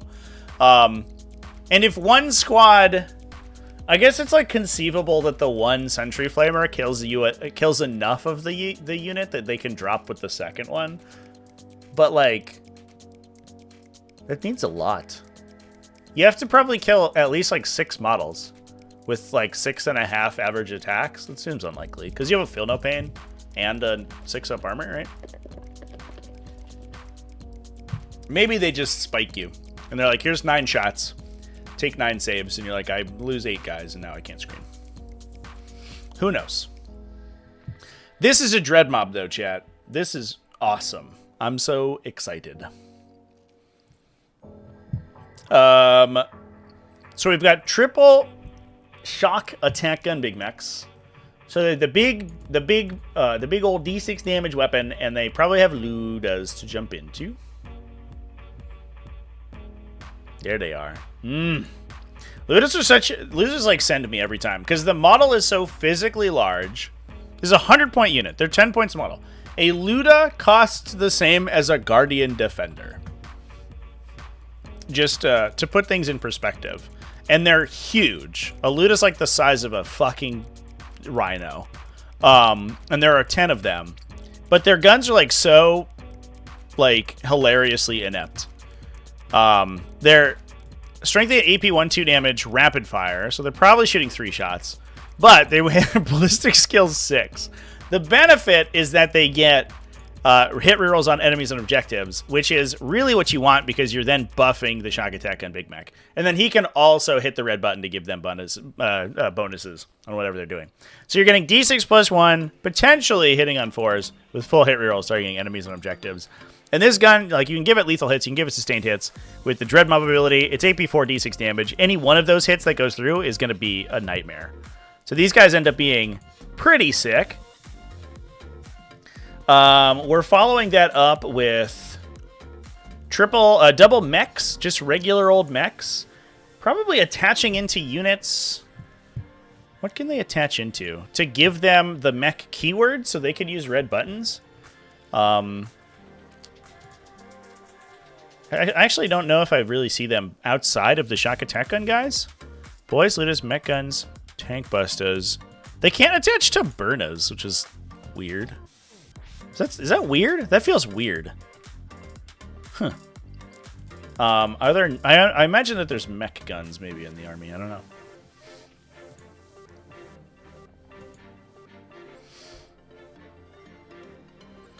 Orcs are going to get better with the new Cult of Speed detachment. And the new tank busters? Yeah. Yeah, we'll see what ends up happening with orcs. Orcs, I don't know. Orcs do feel like that they suffer a little bit from inconsistency just because of their mechanics, but we've talked about that a trillion times. I don't know how often we talk about how silly the WoW mechanic is right now, but it is what it is. Should be triggered in your own command phase and then last until your next command phase, or the next command phase of the player in which you called it. I don't know why it lasts at the weird timing it does currently, but it is what it is. We've got 20 Gretchen for Zodgrad Wartsnaga to jump into because he gives them all the huge buffs. We have 1, 2, 3. Holy shit. Okay. 5 units of 10 Gretchen? There are just 50 additional Gretchen in this army. Okay. Just running all over the place. 1, 2, 3, 4, 5 trucks. Plus 2 big, huge flash kits units. Cool. Now, I don't believe that the trucks can hit the button, but what we could do is put some of these units in trucks and give them +1 hit from the mechs and have them shoot out the top. The downside is that flash kits lose all their cool baked-in abilities, so they lose their they have a lethals once per game they lose their extra attacks if they do that. But what the trucks do is get them close enough that they can potentially shoot and then fight. They're also not too bad at fighting. They just have 4 chop attacks apiece, which is also awesome. 6 kilocans. They can hit the button. So it's D3 rocket launcher shots apiece, potentially up to like 18 shots that you're getting like lethals or sustains on. You can give them like bigger bullets for bigger shells, excuse me, for like the extra wound and damage bonuses against monsters and vehicles. So they actually get kind of lethal. All the Ludus codes we talked about, plus triple mech guns. Okay, we do have mech guns with bubble chuckas.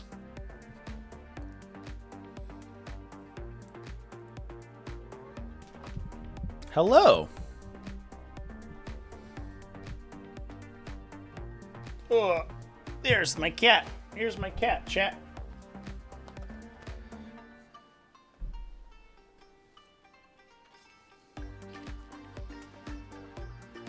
They have to be out of the truck. Yeah, to get their datasheet abilities.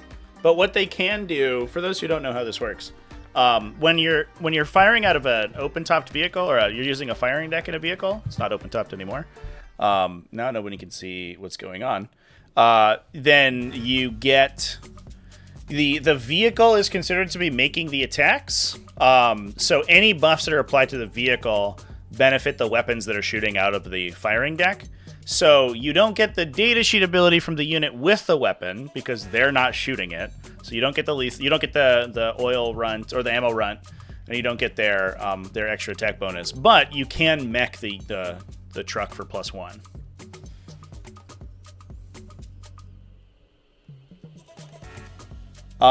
So the mechs are weird.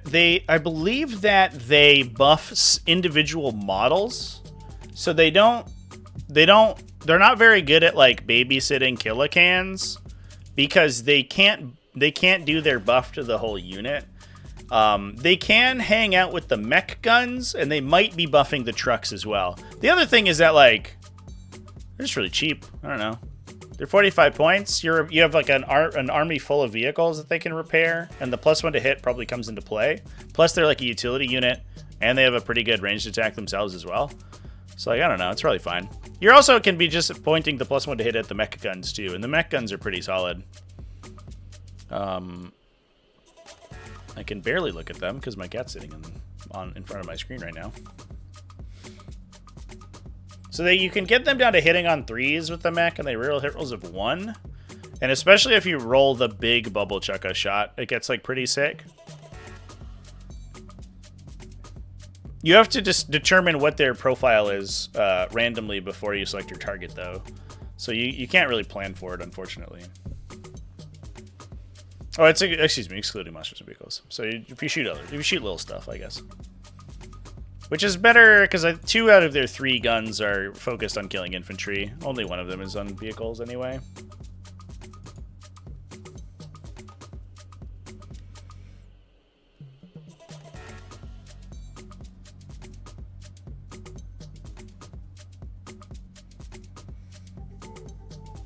Occasionally you see the Mega Mech. He gives you, button presses in melee, and I guess actually sometimes you see like big mechs with knobs is the other like funny interaction, because he gives them button presses on their melee attacks too, so that he can like supercharge their big choppas and like their power claws, which is kind of cute. So there's sometimes you see that if you need like a melee counterpunch inside a dread mob. But this list is almost entirely a gun line, and it's basically just using, like, concentric circles of Gretchen and trucks to prevent you from getting to the Ludas. Unfortunately, the Ludas do just, like, fall down as soon as they get touched in melee. They're so trash in melee. You'd think an Orc would be good at fighting, but they aren't the exception. But Gretchen, like, there's so many Gretchen, it's tough to do. They're so good at stealing objectives, and they have the like, game's best reactive move. It's a 6-inch reactive move that hurts you. Which is pretty sweet.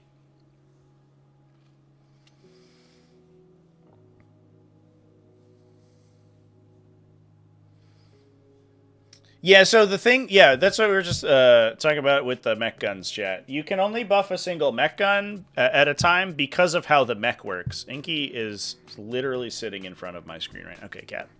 Oh, you are irascible. You cannot be rassed. You're so cute, though. It's okay. We forgive you. So if we go back to the mech data sheet, the mech specifically buffs vehicle models. It doesn't select a unit to buff. It selects an individual model to buff, to heal, and add +1.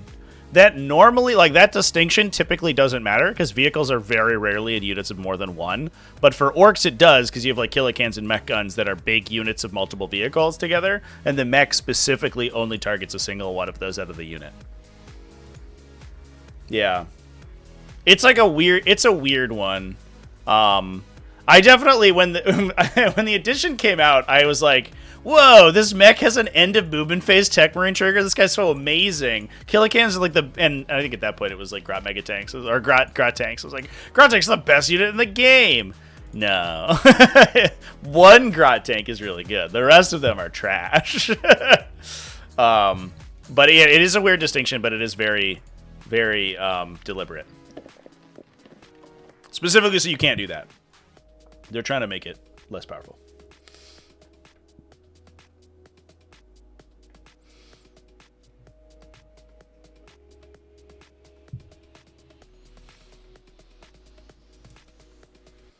The big mech buffs the units? Oh, what if he's inside it? Yeah, that's a different thing though.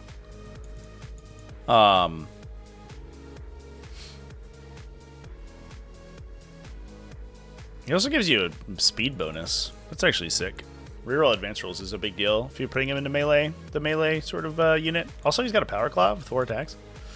Big mech rules. How come we don't see as many big mechs? And he has this like cool fucking anti-fly devastating gun. Take that, Harry Dan. Yeah, that's a leadership ability though. That's not the mech's like targeted ability. It's a different thing. But definitely, if you stick a big mech inside a unit, the big mech will buff all the models inside his unit. But the mech, because there's 2 different data sheets, the mech can only buff 1 at a time. Good old Dread Mob. All right, chat. Anything else you want to take a peek at over here? Any particular lists that we want to do a run through? I think I will be wrapping up in not too long. Because we are past 2 hours today. Hot damn. What a stream this has been. It's been a fun time. But if anybody has any factions that we want to take factions or players that we want to take a peek at. Yeah, Grey Knights actually took 5th. We talked about their list earlier. It was the Grey Knight list that took 5th is like a Grey Knight list from a Codex like photograph. It like looks like a canonical Grey Knights army. It's actually sick. We did look at, we looked at Richard Siegler's Adeptus Mechanicus. We want to look at Stefan Meertens. Yeah, I talked about his list in the video earlier today. We can take a peek at it. He went down to, in a super close game to Folger Piles. It's a Wolf Jail list. Like, I don't know if it's like that exciting. There's a Combi Weapon Lieutenant, Logan Grimnar. He did... I felt a little bad. And maybe this was like an event ruling or something. I don't know. But he mentioned, he was like, oh, in my game, I forgot to bring Logan Grimnar out of reserve. So I would have gotten hit rerolls when I did that. And I was like, you can just declare his ability. It doesn't require you to be on the table. Logan Grimnar can just do it from reserve. I have a whole video about it. I made a whole meme about how he's like yelling. He's like howling from his battle barge because like the ability doesn't really make sense, but there's nothing that prevents you from using it. 2 Thunderwolf battle leaders, 2 Wolf Lords and Thunderwolves. We did have a Hunter's Instinct guy, so he can rapid ingress early in the game. Jump back Assault Intercessors ×2, a Brutalis Dreadnought, pretty cool. 2 Gladiator Lancers and a Reaper, so we have a little bit of shooting as well.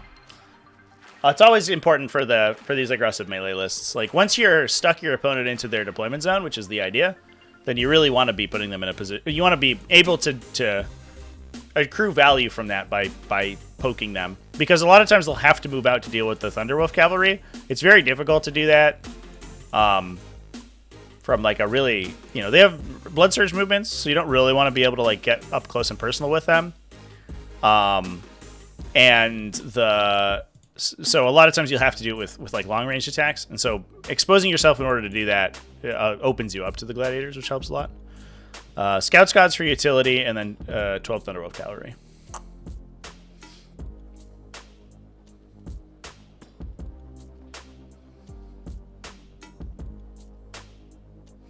Yeah, I saw the Brutalis Dreadnought. It's got a big like skull on the front. His army was gorgeous. That was the big cool thing about it. The Brutalis Dreadnought's pretty spicy, though, to be fair. It's good for... Like, I guess it seems interesting in that it's like a relatively tough... I don't want to say they're, like, particularly hard to kill. But it's like a relatively tough follow-up, like, melee follow-up to the Thunderwolves. So you, like, one Thunderwolf unit, like, pushes forward... And then you ingress a second one, and they're like you push forward and construct the jail, and then this Brutalis runs up. And if there's something that the Thunderwolves aren't very good at killing, the Brutalis can hit it for like 10 mortal wounds on the charge. If it triggers its own charge mortal wound ability on a 2+, and then also tank shocks at the same time, you can do a lot. We've actually watched that like in games go ham sometimes. It's really dicey, but it has the opportunity to be super cool. The awkward part is that it can never, like, shoot its gun. I guess you could pay a CP to give it assault weapons, but it pays for this twin multi-melta that the Brutalis Dreadnought, like, canonically never fires, because it's always advancing. Because it's not that fast. It needs to advance and charge to get anywhere.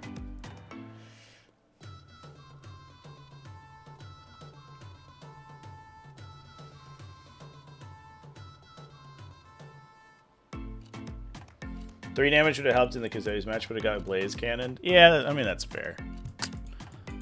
The Blazer Cannons are definitely... definitely a thing. It's nice that they're keeping Custodes relevant, but that weapon is very strong. That's a good gun. Leagues of Votann, somebody wanted to take a peek at? I know that Leagues of Votann had some pretty strong placings. Tim Schneider at 22nd place over here from Deutschland. Rockin'. I think we talked about him previously because I think he won like GTs in 2 weekends back to back. I think is what happened. Is that right? I remember we went back through and we talked about a million of Tim Schneider's like list evolution because this man is a Votann god. He broke here Iron Master with a Praising Glare, an Einir Champion, double Hearthkin Warriors. 2x10 Chthonian Berserks, 10 Hernkin Jaegers, 12 Hernkin Pioneers, 2 units of 3, plus 2 Land Fortresses, 3 Sagitors. Holy shit, okay. So we have Chthonian Berserks jumping into the...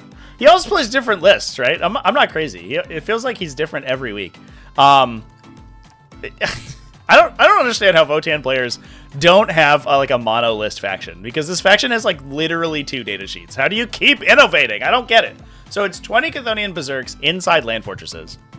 Probably, I assume. We have 2 units of 10 Hearthkin Warriors that can double up into the Sagittars. Plus the Herranz Jaegers. The Herranz Jaegers like screen out your forward operators so that you can push the Pioneers super far forward. And then you do the normal Votann thing, right? Where you just like, feed Pioneer units into the center. They do a little bit of damage. They like kill infantry or whatever. And then they block you from moving. And that opens up the space for the Sagittars to push up and complete secondaries. And then the Hekaton Land Fortresses just like absorb the middle of the table. And if you ever go near them, then the then the Chthonian Berserks pile out and just kill you. And it's hyper consistent and super hard to kill. Oh, we do have one Einherjar champion just chilling. What a little guy. What a cute little guy right there that guy is.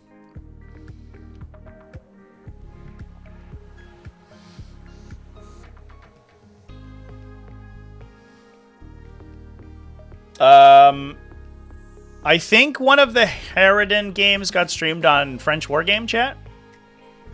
Over on Twitch, I believe. It was a French player who played it, right? So I believe that they streamed the round. I want to say it was round 2. They streamed Harridan. Don't quote me on that. That might be wrong. But I believe that I know it was on there at one point, and I believe it was round 2.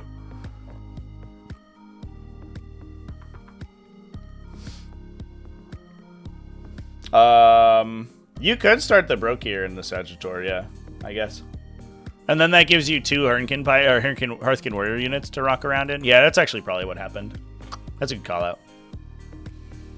Can the Hekatons, I assume, are big enough to also take the champion in there as well, right? Although he could also honestly just be like rapid ingressing in weird spots.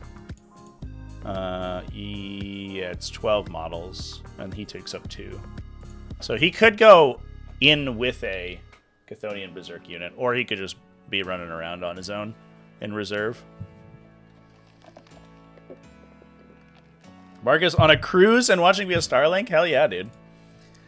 I hope your cruise is going well. Thanks for tuning in on cruise time.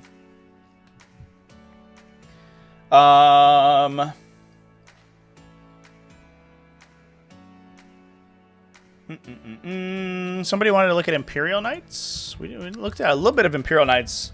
They did take down our poor Harry Dan. Ooh, top Imperial Knights was 32. Jose C. Herranz. Interesting. That's Ooks. Interesting. So this is always funny about the Spanish metagame. They always give themselves nicknames in their BCP account. But I guess, like, the World Championships were like, we're having none of that. Because Wesley St. Hines signed up as Nemo the Fish. And they were like, no, your name is Wesley now. And they replaced everyone's names. So we get to see everyone's real name now, which is interesting. What's Taraxer's real name? Oh, it's still Taraxer. Okay. Is that actually... That's not a real name, is it? No way. Maybe they didn't do that to everyone. Wild. Wild. It's Armiger spam. Chats, let's go. Canis Rex. Helverins times 3. Warglaves times 6. Sisters of Battle. And an Immolator. We have talked about this list almost exactly before. The Immolator is really cool. The Sisters of Battle give you, sort of like Banner of Macarius Triumphant, less objective secure, and the Immolator strips cover from people, so that you can, your Helverins go absolutely insane, because they're only AP1 base. You can pump them to AP2, which is like fine, but then once they are AP2 ignore cover, they start to go. They get that's when the real work happens. The real damage gets done. So that's a pretty solid inclusion. Plus you get you get the Combat Squad, the Sisters, so you get a unit that's pretty good. Ooh, it's Flamers. They ran Flamers. Hand Flamer, Heavy Flamer, Ministorum Flamer. To clear infantry. That's cool. And an Immolation Flamer's on the Immolator too. Okay. Sick. So we had just a bunch of infantry sweeping as well. I guess he felt like he was good at killing tanks, right? With a million Warglaves and Canis Rex. But he's like, the one thing that gets me is everyone's little 10-man fucking guard squads. So we're just going to kill them with a precision battle squad. That tracks. So you get a little flamer unit. It's 3d6 flamers by itself, plus another... it's like d6 plus 3 twin linked, is that right? On the emulator? Which should be enough to knock out 10 infantry. And then you can point the heavy bolter somewhere to get ignore cover. Emulation flamers. 2d6, excuse me. 2d6 to... Oh, it's not twin linked. I think it used to be. It's just 2d6 shots. That's actually much better.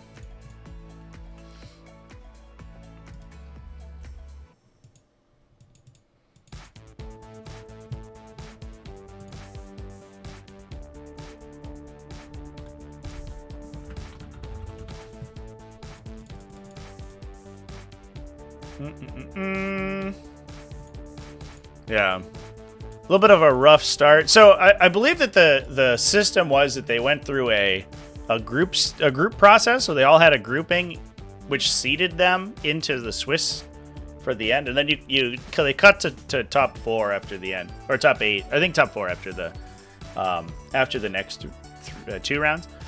But I imagine that like going 2-2 in your group put you in a relatively low seed, which then like sort of set them up to do really well for the rest. They kind of submarined a little bit.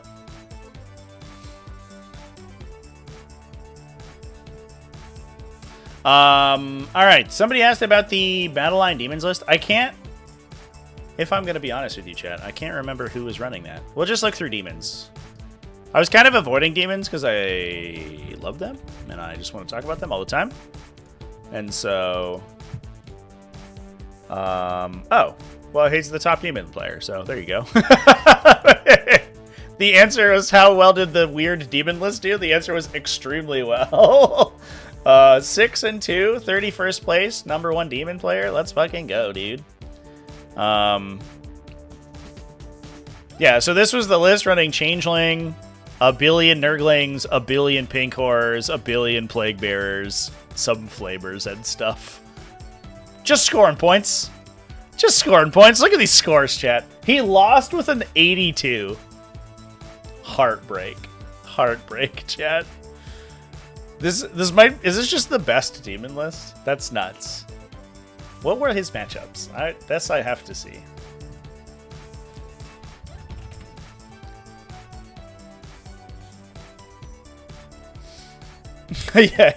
Yeah, these points are nuts. He beat Gavin Khan playing Necrons on Awakened Dynasty. Beat Awakened Dynasty Necrons.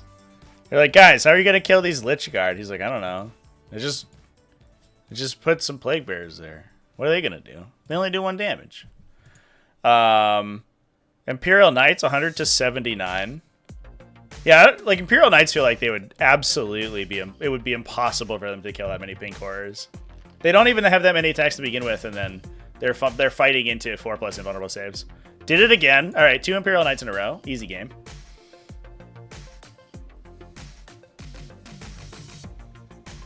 BCP would tell us what to do. 3 Imperial... Okay. All right. 3 Imperial Knights back to back. Went down to Dark Angels. Kyle McCord, who we've literally already looked at. Interesting. we took the insane infantry skew that's like very good against almost specifically Imperial Knights, and then hit 3 Imperial Knights in a row. Okay. Yeah. Beat Genestealer Cults. That's interesting. Was it the Biosanctic Research? It was. We are seeing a little bit of a trend here. It'd be interesting to see if this pushes, like, if this holds true for longer. That it seems like Biosanctic has a bit of a blind spot to other infantry skews. Because like we just talked about with Sam Pope, right? It got stonewalled by the Termagants, probably. I didn't see the game, obviously. But I imagine that it struggles a little bit killing them profitably. It got dumpstered by this Chaos Demon list. I guess that also, like, you start to get into the situation where Plague Bearers start to do damage to you as well if you're fighting it with another infantry skew. And you're trying to, like, pump through fucking 60 Plague Bearers that are also, like, 2 lethal hits attacks apiece at AP1.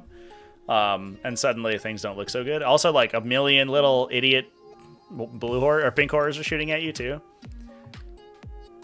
Ooh, that's brutal. These pink horrors be like, what? Fucking cult ambush? That's cute. Watch this. I'm about to split another 20 models out of my unit. Beat Alan Chong playing Liberator. The Chaplain, Mephiston, Dante, Lamardes. A Blade Guard veteran squad, Death Company Marines, Infiltrator, Sanguinary Guard, Scouts, Vindicator, Calidus. That is interesting. You'd think that Blood Angels would have the attack volume and the resilience to get through this, but I guess if they just get bogged down forever. But they can fall back in charge. I wonder if Demons went first that game. Because it feels like the Demons don't do enough damage, it feels like, to really threaten like a Sanguinary Guard squad staying on an objective. You can just like roll out 60 like pink horror attacks and hope for the best. But if the Demons can set up and prevent them from like being able to charge onto objectives, then I feel like you just push them out of primary. He geared his captain wrong. What did he do? Oh, it was a relic weapon? Whatever. That's not that big of a difference, right? It gives you an extra attack. Honestly, in this matchup, the relic weapon, much better than the Power Fist. Much better. I love the Gabriel Seth captains, though. It feels like a very natural place to put that guy. I don't know. Yeah, screen your screens with screens. I guess it's... Yeah, I guess there's a million Nurglings, actually. So you have, like... It's like a multi-layered thing, right? You have the Nurglings, and then the Pinks, and then the Plague Bearers in the middle. You don't want the Plague Bearers to be up front, because they're less resilient against 2 damage attacks. So you want the Pinks to eat all the hits. Because against the Power Fists and stuff, the Pinks don't care about the spillover damage. They probably don't die because they have a 4+ invuln, and then they just respawn. And they, like, one pink unit just sinks a Blood Angels unit and then hangs out for a bit. The Demon Onion, yeah. This feels it's like an endless swarm kind of deal, chat. This feels like it's probably a really good list. I would never want to play it in a million years. Many little friends. Many little friends. So many little guys. Well, that's cool. I mean, clearly some pretty good stuff going on over here from Chaos Demons. Was that really the top ranking demon? That's so interesting. 31st. Niklas Fritzchen was playing his weird like Bellacoreless demons. Franco McDonald was running kind of like demon normal things. Oh, no Lord of Change. Interesting. We had a Keeper of Secrets instead. The Keeper of Secrets is more expensive than Everstave Guide. That's so wild to me. With a bunch of fiends. That's pretty good. Cool, chat. Good stuff. Got a Warhammer back brace to play. In person on TTS. No, I just don't want to play Hordes in general. I don't think I'd even play it on TTS. I'm just not that interested. It's probably good. I don't want to play it though. Good stuff. I think we're gonna call it there, folks. Man, World Championships weekend is over. That's cool. So yeah, I'm gonna hop off basically right now and do some work on running through the other results for this weekend. I'm going to put together a more standard Best Armies in 40k video for tomorrow, so stay tuned for that. And then I will do a Tactical Tuesday talking about results from the other results from this weekend. So we'll see what the trends are. Otherwise, outside of the World Championships, it's going to be, I think, pretty interesting. Any one of these weekends like LVO or WTC or WCW that has like an aggregation of talent, right? You know, it's like a big LAN event in an esport, right? Where you suddenly have like all the best players in the world for a whole week basically get removed from the player pool, and suddenly you see people like get really wild with stuff. So we should see some pretty sweet results from the rest of the weekend. I'm excited to go through it. I literally haven't looked at any other events yet, but I will be putting together a video for tonight. So yeah, I don't know when the Tactical Tuesday is going to go live tomorrow yet, because there's a non-zero chance that this video takes me a while and that I end up going to bed really early in the morning. I hope that's not what happens, but we'll see. And if so, then I'll have to push back Tactical Tuesday. Otherwise, it'll be 10 a.m. U.S. Eastern Time tomorrow if I can get done at a reasonable time. But otherwise, thanks everyone for hanging out with me. I think that this was a fun discussion. I love the World Championships of Warhammer. If you want me to hear me talk about the #1 list and Fulcher Pyle's like sort of track to victory, then you can watch my video from earlier today. So yeah. Why did I not stream the World Championship? Because I emailed GW and they never responded to me. So you could ask them, I guess. That's why. It seemed like, they didn't bring any other English streamers in, so it seemed like they wanted the sole English stream to be theirs, which is fair, but it is unfortunate. But that would be why I wasn't there. And I imagine that's why like Tabletop Live and War Games Live also weren't invited. But yeah, I tried. I did my best, chat. So anyway, that's going to be it for today's video. Thanks everyone for hanging out with me. Keep it classy, folks. Have happy wargaming, and I'll see you tomorrow for Tactical Tuesday, and we'll talk about some other events. Cheers, everyone.